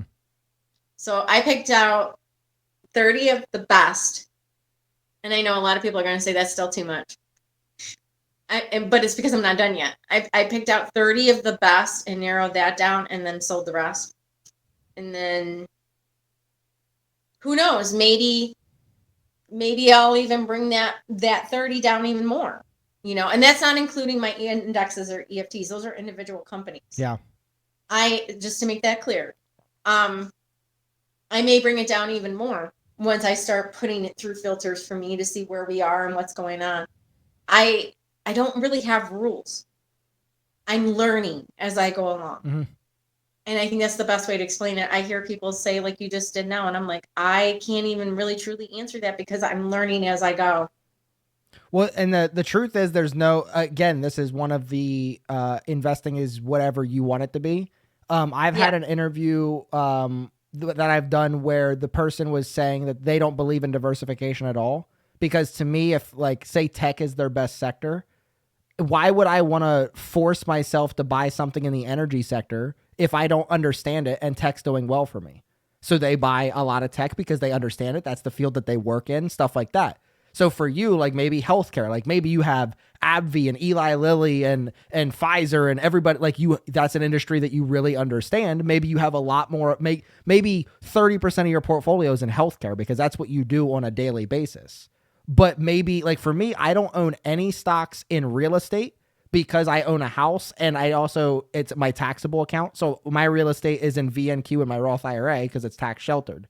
So I don't own any real estate and I don't own any communication services because I personally don't think there's anything in there that I like to own. Like AT&T and Verizon, they don't do it for me. I'm not a fan of either one of them. I don't own anything in communications either. Yeah. So like, it's one of those things, like, would I force myself to be like, oh, I think I'm at 20% of my portfolio in communication service or not in technology and 20% in, I think it's what is it? 20% in, I don't know, something else. Two of my sectors have 20%. So for me, I'm like, oh, this is over what I want it to be. So now I have to go find a stock in communication services like that. That doesn't make sense to me. So I agree with him in that respect. But then other people are like, okay, well, there can be sector corrections where like like the tech bubble in 2000, everything in tech dropped. Well, everything dropped in bit, but tech specifically dropped. It was a tech bubble. So that dropped. But then like if you had energy stocks like your Exxon, your Chevron, stuff like that, those were fine. Or no, this is just an example. But so like it's one of those things where you do want to be diversified, but you don't want to be too diversified that you can't get gains in anything. Like you said before, you had 80 stocks. One, you can't keep up with all of them. And two, you're up 1% in 40 holdings, but you're down 1% in 40 holdings. So you have 80 things and you're not going anywhere. And your spread's so thin, you can't really make any, like you're never going to get 100 shares of 80 companies, but you can surely get 100 shares of 30 companies. Right. And the other thing I learned too was when I did that, I threw that money in vote. Yeah. When I diversified or when I narrowed down my diversification and said, okay, these are my top 30 companies. These are the ones that have done well for me. And yes, it is, diverse. The only energy company I own at this point is like ET. And that's, I do own, NAP too. In me, I kind of, it is what it is. But what I learned there was to, instead of taking the overly diversified approach, just get VOO. Well, and see, that's the craziest thing too, is you became less diversified with your actual individual holdings, but you became more diversified overall. Cause I think there's like 505 holdings in VOO. Yeah. So like you sold what would be 50 holdings plus or minus 50 holdings to gain 505, but it's only one position that you need to manage. Right. So Right. that's the nice thing about it. Instead of you trying to manage and keep up with 80, now you manage and keep up with 31, which is the 30 individuals in VOO. I figured out it was a better foundation. Yep. And that's the whole thing for me. It was learning the whole, like, it's like building a house. You need a good foundation, and then you can build the house on that foundation. If you don't take the time to build a good foundation, that whole house can fall in. So that was why I did what I did. And because also, like I said before, it just took way too much time every day. Yeah. Every day I was reading, looking at stuff, and it was so hard to keep up on stuff. And then, like, and you see on my posts, I'm always looking at news, earnings, dividends, X dates, those things, and it was just way too much to keep up on for me. So to just put everything in what I consider a foundational, good, this is foundation, and it's always going to grow unless we have, bad days. But I'm not looking at bad days. I'm looking at 10 years. Yeah. 20 years. Yeah. It's always going to grow. That's why, like, in all these groups and stuff that I'm looking at, and it seems like every day somebody's posting about this stock's down 1%, or it's a red day, or it's a green day. I like red days just because I get to buy stuff that I was going to buy anyway for cheaper. Yeah. Right. But at the end of the day, like right now, NextEra Energy's down a lot for me. I also own that one, 30 something percent, 35% or whatever. I don't need the money today. I'm working on reducing my cost basis. And in 22 years, if I still own NextEra Energy, I am under the impression that because it grows at 6 to 8% a year, it'll be worth more now than it is later, or it'll be worth more later than it is now. So, like, why do I care if it goes down 5% today or if it has a bad month? Like, that's the craziest thing is, like, when you bought during the COVID crash, you bought on the perfect day, but it could have easily been not the perfect day. It could have went down another 20% the next day. Yeah, exactly. Like, so that's the craziest thing is when you zoom in, like you said, you look at charts and you zoom in and zoom in and zoom in. When you zoom in on a certain point on any given stock, it can look like the world's going down. Like, you look at Apple, I think it was 2 or 3 weeks ago, it was down like 5%. And if you look at that and you're zoomed in on that, you're like, oh my gosh, look at this big drop from Apple. Then you zoom out a month, you're like, oh, there's that little drop. And then you zoom out a year, you're like, oh, that little drop. And then you zoom out 10 years and you can't even see the drop. And you're like, that's what everybody was losing their mind about? I originally start with the zoom out of 10 years and then I start zooming in. Yeah. Yeah. And you're just because then I try to find what I consider a really good entry price for the current market on the trend line. And then I buy within a range. And I always say it drives people crazy when I say this because a lot of people are trying to find the bottom of the market. I'm not like that. I always say I'm buying in a range. I start off at a certain price. And if you keep going down, then I keep adding. I don't wait for the bottom to buy in. Just like a perfect example was when I started buying CVS that I no longer hold, but I did. When I started buying it, I said anything under 70 I would buy. Of course, we all know it went all the way down to 65. Like it really hit rock bottom. And I went in really heavy when it did. So I had a range between 65 and 70. And then when we went back up to 72, I said, see ya. Yeah. Well, because if you were buying down to when it hit 65, your cost basis was probably 67, 68, something like that. Yeah. And then you bought it and you sold it at 72. CVS was not, and this is one example where I say you go into something with a 10 or 20 year mindset. Originally, CVS was a 10 to 20 year mindset for me, and then it changed. Yeah. And I decided to pull out of it because certain metrics of it has changed that I am unsure of and uneasy of. And I pulled out of it because I also understand healthcare and what's going on. And I put that money into SCHD. Mm-hmm. Yeah, so I mean, one of the takeaways that I'm noticing, like that's what I try to do with each of these interviews is try to notice like one or two things from each interview that I could consider adding to my own investing style. And one thing like most people, I did an interview a long time ago with David Maloney. He lives in Thailand now. He's from Australia. And he talks about that his biggest regrets has always been selling stock. He goes, it almost always like there's a reason he bought it. He goes, and that's where I was adopting, like maybe I have like a dormant and an active position like that. Maybe that's what I'll do in 2024, where if I want to add a new position, I don't necessarily have to not invest in some of the old stuff, but like maybe Next Era Energy no longer fits all of my criteria. I'm not going to sell it, but I'm just never going to invest. I'm not going to invest in it unless it meets my metrics again. So it's just going to stay there. I can drip it or I can turn off drip, whatever I want to do. But what you're saying is like, maybe if I did something like that, and if I had a, break in case of emergency kind of situation where I needed to sell that stock, my stipulation is I have to put it in an ETF. Because like that's what it seems like you did when you went from 80 down to 30. That's what I every time. Yeah. That's a pretty cool strategy. Like maybe it doesn't end up working out for me and it doesn't fit with whatever, but like for somebody watching, maybe that is a thing. Like maybe, hey, I made some bad decisions with these stocks, or maybe they don't fit whatever my criteria is. Now I'm going to sell, but because I might not feel 100% confident or don't have anything I'm chomping at the bit to buy, just make the solid fundamental decision, ETF, VOO, SCHD, VTI, whatever you wanted to put it in, and just call it there. And then, I personally don't ever see a reason somebody would want to sell an ETF. But if you ever wanted to do that, then you can, once you're educated and actually have a goal that you're chasing, as far as like, I want Apple at 112. Once Apple hits 112, you could transition into that if you wanted to. But I do like the break in case of emergency. If you do need to sell, put it in an ETF. I like that idea. That's pretty cool. That is something that I tend to do. And that's just from learning that, sometimes, like you said, that guy said he would never sell. Well, I did do that.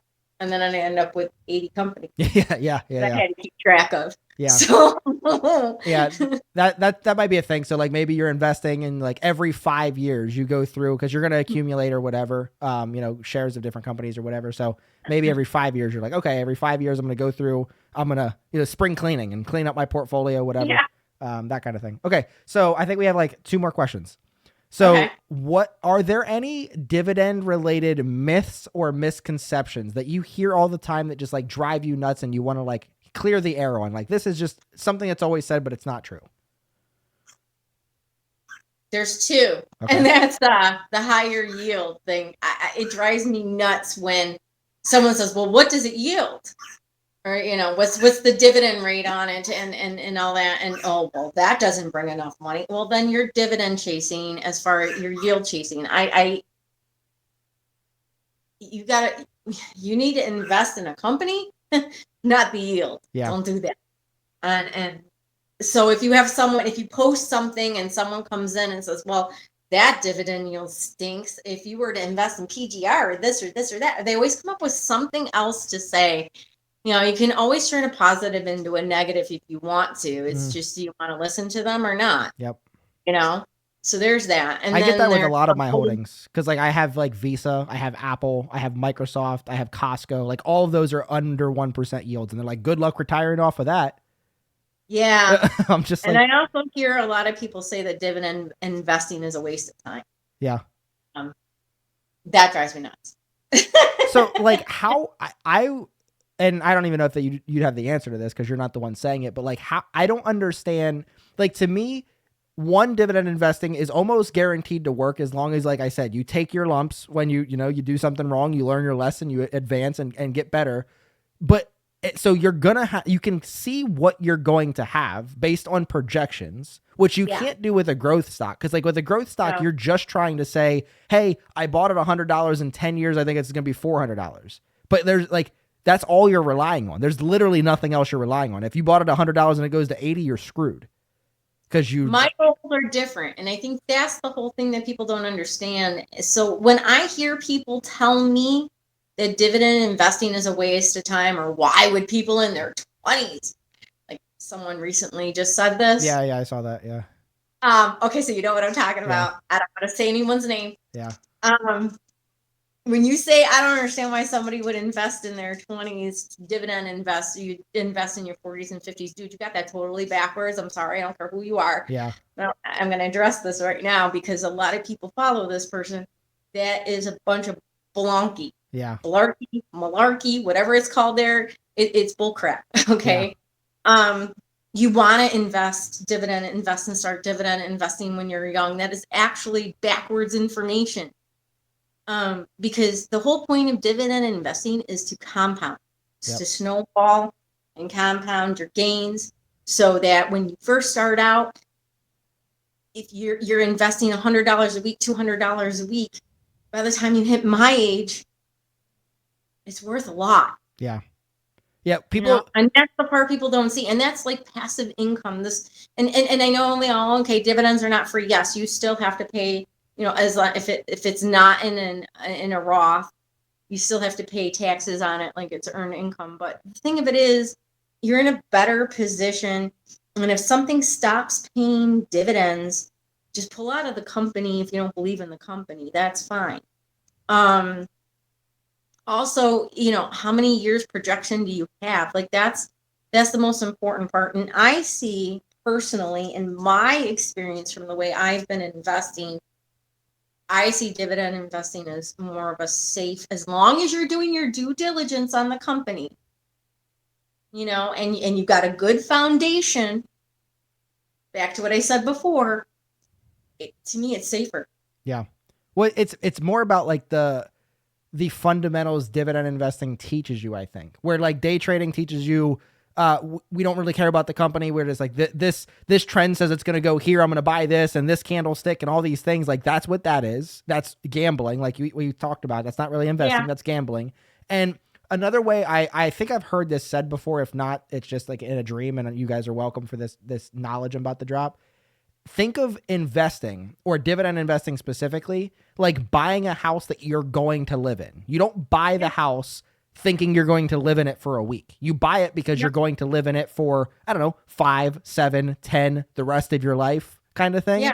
And if you treat dividend investing the same way, you're not going to be like, oh, I like this stock this house this week. I like this house next week. Like you don't jump around like that. You might make an addition to your house by adding more money or adding a shed to the backyard, which is a new company or something like that, and build your house, which is your portfolio. But the idea is that you have it for the long term. And like, I feel personally that dividend investing is the best vehicle for buy and hold. It incentivizes you to do so, which is why certain companies that don't pay a dividend and then initiate a dividend do so for several reasons. I'm not going to pretend I know all the reasons, but some of the reasons are, one is because they are running out of great ways to use their money. They're generating a lot of cash flow, and maybe they're already really well developed, and there's only, like McDonald's, there's only but so many new things they can come up with every 10 years. It's a fast food restaurant. Yeah, here's a new snack wrap. Here's a McRib. Here's your Shamrock Shake or whatever. They come up with a little bit of stuff like that and change their products a little bit, but they have such a system down. It doesn't cost as much as it used to, and they don't change as much as they used to because they're a well-established brand.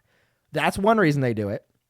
Other reason is because they know when they initiate a dividend, and if they can continue to grow that dividend, they're going to get a group of people that buy and hold and reinvest into their company for long periods of time. They're not going to have people jumping in and out over all the time. They're going to have these 100,000 people that own certain number of shares, and they keep buying and they keep reinvesting their dividend. And they can count on, it's almost like a stabilizer.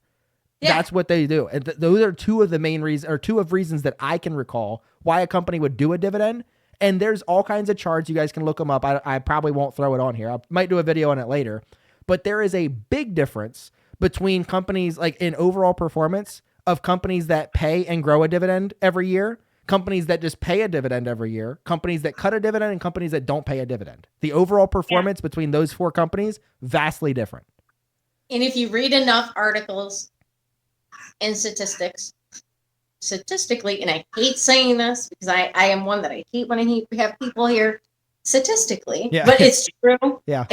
This is, so for me to say it means it's true. Statistically, a dividend portfolio long-term outperforms performs a yielding portfolio. Because if you think about it logically, they got lucky. I'll say it for what it is, in my opinion. You got lucky. You became a millionaire in Tesla. Good. That means you got in at the right time, which was the very bottom. You got in on a company that grew like crazy, and you bought a lot of stock and became a millionaire, and you knew when the hell to get out. For me, I had that opportunity on something, and I didn't sell on time, and I wrote it I wrote it back down. Like we talked about earlier. Yeah. But I also wasn't educated in it to this degree before, and I put my emotions in, and I think sometimes, like, I look at NVIDIA and all this other stuff, and you have to be at the right place at the right time, in the right time of the market for that to happen, and it's so rare. Yeah, there's so many factors. Like, not only do you have to pick the right stock, you have to pick the right time, you have to actually buy it. You actually have to have enough money that it matters that you bought it. Yeah. Like, there's so many variables. Exactly. And I mean, we talked about this. I bought Tesla when it was like nothing, but I didn't have enough in it. Yeah. If you would have had $1 million, if you would have had $1 million when you identified Tesla, you'd be on some island right now. But you had a certain limit, and that's the thing with growth stocks. 20 stocks. Yeah. Like, whoop, you flipping yeah. Right? So I don't know. I mean, that's the whole point. And like, it's not to poo-poo any one type or other type of investing, but like, that's one of the things, like what you were saying, it's about the misconception of like, why in the world would anybody invest in dividend stocks in their 20s? Like, you don't get it. And that person is specifically a trader. And that person, that's just it. I was going to say that person is a trader, not an investor. And there's the difference. I don't knock people when they say so-and-so trader or this and that trader. Or they are advertising that that's what they are. Okay, well, then you do you. Stay in your lane. Stay in your lane kind of thing. Because my heading says Chetta, but then when you look at the thing, it says right on there that I'm a dividend investor. That I do dividend hunting, that I'm a long-term investor. So then you stay over there, but don't, like, I'm not going to say how I feel about what you're doing on outright. Like, I've never wrote a post that said that I felt that, which I do, and we've talked about, and of course now people are going to know because we're on a podcast here. I feel that's gambling. It's not investing. Just like penny stocks and stuff. You're getting into an adrenaline high every day. You also have to have a certain amount of knowledge to a certain degree and be willing to take on certain risks. That I am not willing to take. It's a classic risk reward. Like, everybody pretends that it's something different. Like, the more risk you have or are willing to take, the bigger chance. It's not a guarantee. It's a chance of reward. And like, what those people do a lot of times is they only advertise. And some people in dividend investing only do this too, which is why when I do my portfolio recaps, I put a screenshot of my portfolio. You can see all my stuff. And I want to show you, I'm not some genius. Good and the bad. I'm not some genius. Like, here's stocks I'm doing really well on, but here's the flip side of that. I picked some loot. And NextEra Energy, I own it. Great. Not doing cool. But I don't care about what it's doing today. As we mentioned before, if you zoom out 20 years from now, everybody's going to be like, wait a minute. Everybody was losing their mind when NextEra Energy was down 10%. Now look at it all the way up there. I'm like, it doesn't matter to me. So I hear you. And that's another thing that I do too. If I pay attention, I try not to say anything. I don't call people out. I'm not one of the, I try not to, because for me, who am I to call someone else out? They may actually be smarter than me, and a lot of people are, and I'm still just learning, and I'm learning as I go. You may have 20 years experience, but that doesn't make you a genius. But at the end of the day, a lot of people get very lucky, but at the end of the day too, like you said, I only see the positive.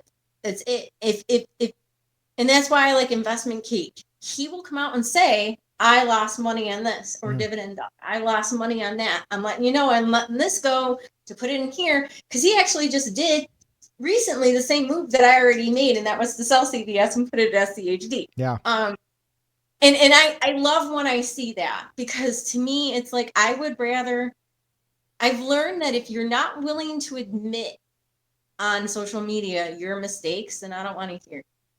I don't trust you. Yeah, I mean, if you're not if you're not able to admit it on social media, you're darn sure not going to admit it in person. Yeah. Because like that's even more of a big like if it's like me and you one-on-one now, or like even the next level would be like in person, like we're able to like, you know, high five each other, like person to Yeah. person. Like I'm to me, I'm a this is truthful, is I have a hard time admitting like when I'm wrong in person a lot, but it's only because, and Yeah. here's my justification, is because I based what I did or what I said at the time based off the knowledge I had at the time. So Right. to me, like my thing is they're like, oh, like you said this and you said that. I was like, okay, well, here's where I got that information, and here's why I made the assumption that I made was based off this information. Like, yeah, in the long term, it's incorrect, but like you can't base my past decision off of current results and pretend that in the past, was I wrong or was I right in the past? And now I proved to be wrong as things progress.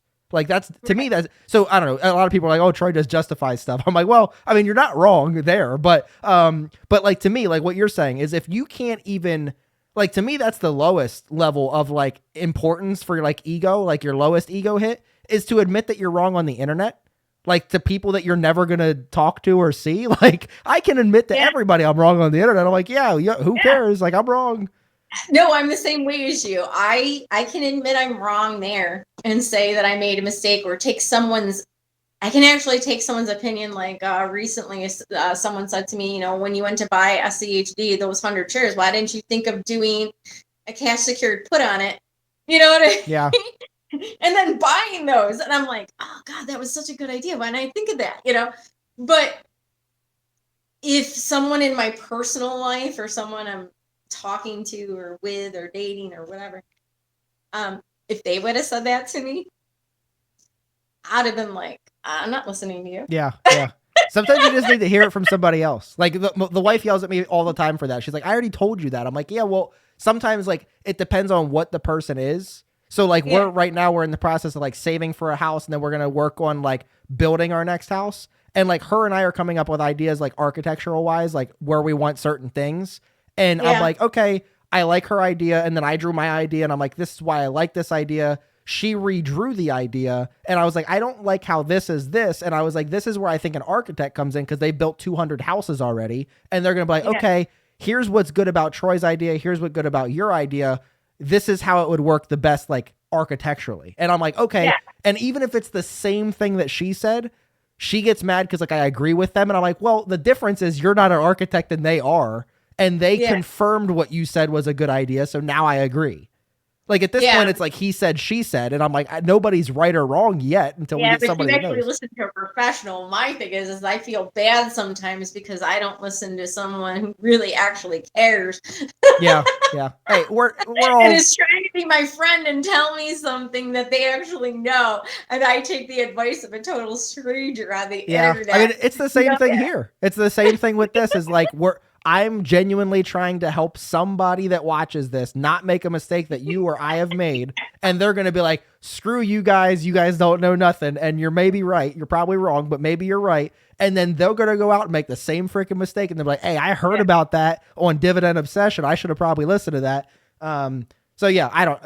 Everybody run your own race. Everybody's investing your own investing. Yeah. You'll make your own mistakes. Like I said, learn from the mistakes when they're small, because they get more Yeah. costly the longer you go, and you don't want to learn from those. I mean, you do want Yeah, to learn and from don't those, make but them hopefully, again. yeah, hopefully you Every learned when single it was time you $100 lose mistake. money, I always say this. Every time I lose money in a stock or even an option, I will go back and look at what did I do wrong? Yeah, that's Did I important. put emotion in this? Yep, Did I YOLO in it? yep, Did I, FOMO in it, whatever? Did I not zoom out enough? yeah, Or did I not have enough patience? Because Yep. sometimes it's just patience. Like Friday is a good example of me just not having patience. And I'll fully admit to it. I saw Coca-Cola hit a bottom support. And I went, woohoo! So I bought it, and then I went in, and even though I have enough stock and I could have done a cover, I could have done a lot of stuff, but I went and bought an option call, a regular option call, and I took a $53 option call when it hit the bottom on Friday. I timed it perfectly, which is so rare. I spent $1 on the option call per share. And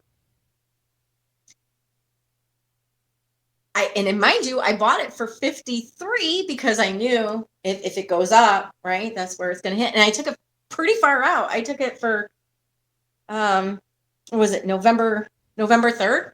Something like that. I have to go back and look. I sold it. I sold it the second I hit 16%. It wasn't even close to 53 yet. Wow. But it was because I wasn't patient. I saw the green, and as soon as it started dipping just a tad and the jobs report came in, I freaked out and I sold it. Yeah. Was it still green? Yes. You know. Hey, nobody ever went broke taking a profit. Money? Yeah. I doubted my own conviction. Yeah. So, I mean, it's okay. It's okay. And I'm never going to time. And that's the other thing too. Like, I don't ever mock somebody for something like that, because once you lose a lot of money on options too, you're so much more careful that you take smaller gains and you just keep compounding it. Yeah. You don't, because I hear so many people say, Chetta, you're not letting your gains, you're supposed to let your winners win. Yeah. Well, but you're not obsessed with getting a 50% profit when you can do 5-10% profits. Yeah. Yeah. 16% to me was huge. Yeah. So I took, I view holding it, even though I knew in my mind it could go to here and then bounce or hit resistance. But can I guarantee that? Yeah. No. Can I guarantee that it's going to hit bottom and bounce off at least 15%? Maybe. Yeah. I mean, what's the saying? It's bears make money, bulls make money, but pigs get slaughtered. Yeah. Yeah. So when you're greedy, that's what it teaches you. Is you're the ones that are greedy. The same thing with the AMC and GameStop, to tie this whole conversation together, is like the ones that were like, hey, we're the pigs. We're getting all the money. We're getting every last dime out of this. Hey, yeah. If you were a bear or a bull on it, you would have made some money. But when you decide that, the problem with that is a lot of people like myself, we were in a community and we all considered each other friends, and we got our emotions involved in it as well. And we thought we were doing a better cause of fighting the big boys, Yeah. Stick it to the man kind of thing. Yeah. Well, I stuck it to myself. Yeah. Problem is they're rich for a reason, and they typically, like, you're gonna run out of money before they do. That's the rub. Well, and that's just it. I got out. I did lose money, and so I got out. Lesson it is what learned. it is. And I got out before the reverse split because, like I said, I had learned enough to understand that what was being said was wrong. Yeah. And I understand that the chances of a reverse, especially a 10-1, come on. Like, I'm not, I got out and lost money on something that I was holding for 3 years. I could have made so much more money, even just sitting in a CHD. Yeah. VOO. Just sitting in, VOO even. Yeah. So I definitely did learn, never, ever, ever put your emotions in a stock. Never listen to your friends. Do what you know is right for you. And remember, at the end of the day, it's your money. And this isn't a game. This is, come here to make money. Yeah. And come here to set yourself for your future. Just ignore everything around you and focus on your goals and what you need to do for your future. And if people want to hate you, hate me. I don't care. Like, I'm not, it's nice to make friends, but how many of them had coffee with me? Friends don't pay your bills. And they don't pay my bills. Yeah. You can't go to your electric company and be like, hey, I have 3 friends this month. How about, is my bill good? And they're like, no, that's nice that you have 3 friends, but you still even friends on Twitter. Yeah. Like, I'm going to say for what it is. Yeah. You may have a meetup. You may meet someone. Yeah. You may even make a friend out of somebody, but you're not going to make a friend and have coffee with an entire community of people. Yeah. It's just not how it works. Yeah. And I think that when you come in brand new, I had to learn a lot of things the hard way. I'll definitely say that. And that's why when I look at where I'm at dividend wise now, I'm glad that the entire time I held other things that went sour, I was still putting money into dividend stocks and the idea of what I wanted later. Yeah. I YOLO all in to the point where that's all I saw. Well, you had your eggs in different baskets where you were like, hey, this is going to be great if it works, but if it doesn't, I have this fallback plan over here. Yeah.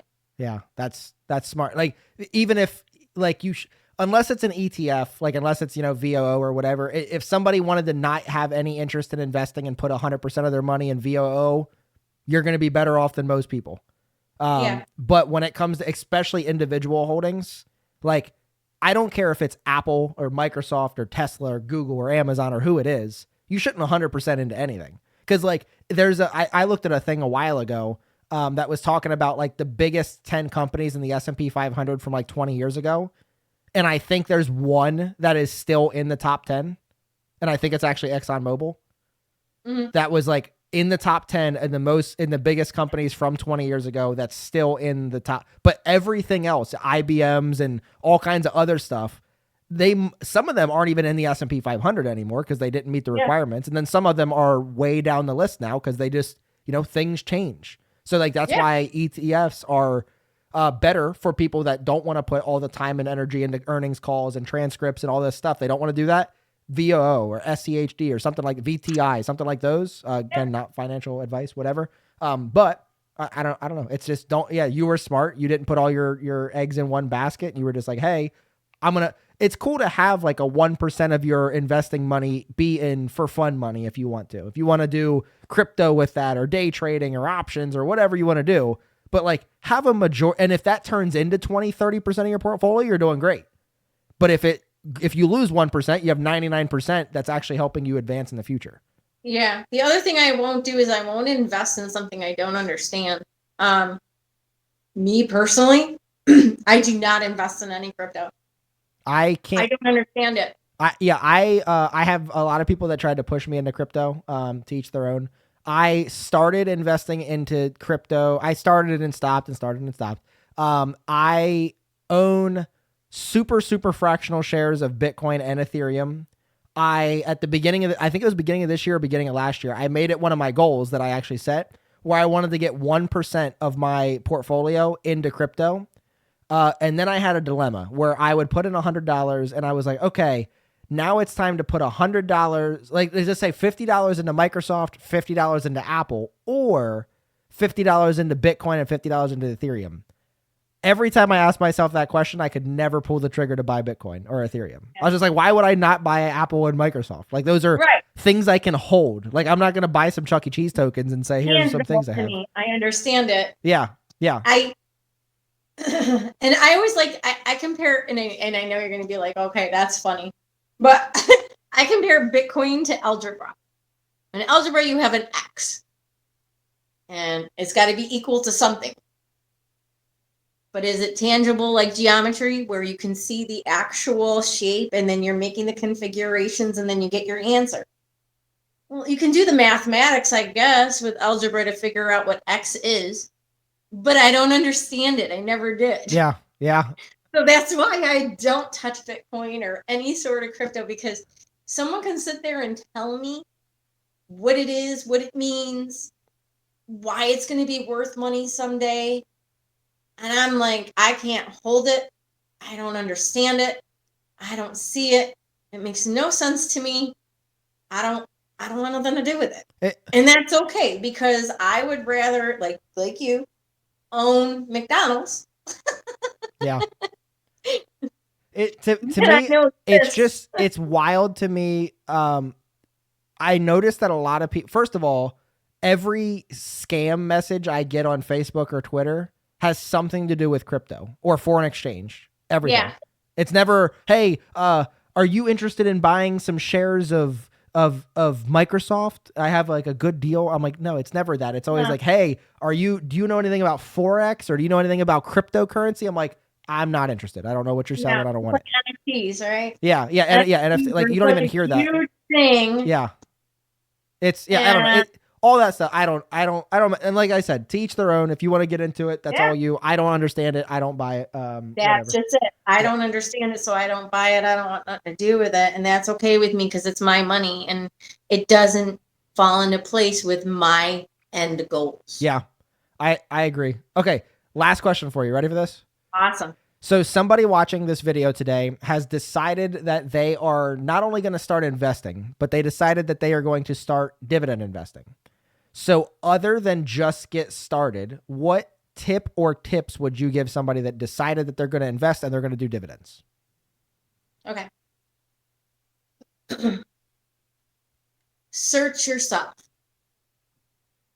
Figure out what your goals are. What do you want?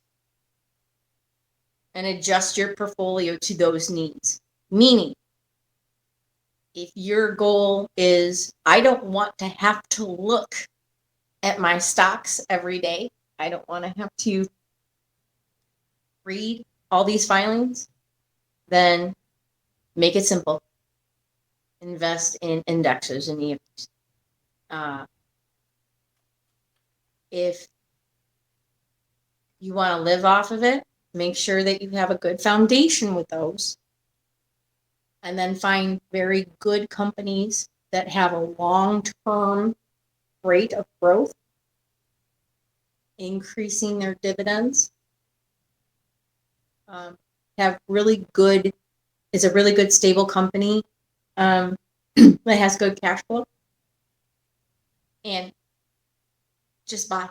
Because if your goal is 30 years, $5 up or down sometimes, or even $1, a couple cents. Mm-hmm. I always watch people try to time the bottom, and I'm like, in 30 years, even up to $2 on a stock is not gonna matter. Yeah. And I know that sounds crazy, but it's true. Because I mean, really, are you going to complain if you got Apple at 115 versus 120 when it went up to, 400? Right. Yeah. So, make sure that you obviously start early, all the stuff we always say, but be consistent with it. Put a certain amount a month, a week budget to put that amount and have it automatically taken out of your checking account and put in there. Because it is amazing when you do that, when it's out of mind, out of sight, out of mind. It doesn't go into your hand. You don't spend it. Yeah. So it just becomes an automatic. And if for some reason you need the money that bad and you can't, make sure you have an emergency fund. If you've already gone through your emergency fund, lost your job or whatever, you can always shut off that thing and it's okay. Mm-hmm. Don't worry yourself sick about it. It's okay if you need to take a year off of it or whatever. No one likes to, but it happens. And I always remember too that every little bit helps. Mm-hmm. Every share counts. Every fractional share counts. That's it. Yep. Any dollar really that you put in, as long as it's a stable company or stable ETF, stable index, it'll all help 30 years down the line, 20 years down the line. But like I said, you also have to think about your goals because investing is very personal. Mm-hmm. And I think that's the thing a lot of people forget that we've discussed already. And I really believe that. It's very personal. My goals are different than your goals. My age is different than yours. And my end, what I want. I'm not looking to be a millionaire. If you're honestly looking to be a millionaire, then your goals are going to be different than mine. Mm-hmm. So that's mine. And for God's sakes, don't yield chase. Yeah. That I couldn't have ended that better myself.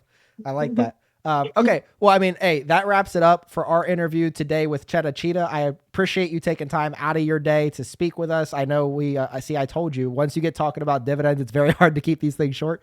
It's the longest podcast I've ever done. I know and the craziest thing is it's never, I don't set out a goal of like, oh, I'm going to make this take as long as possible. It's just two people that have passion about the same topic, and you just talk.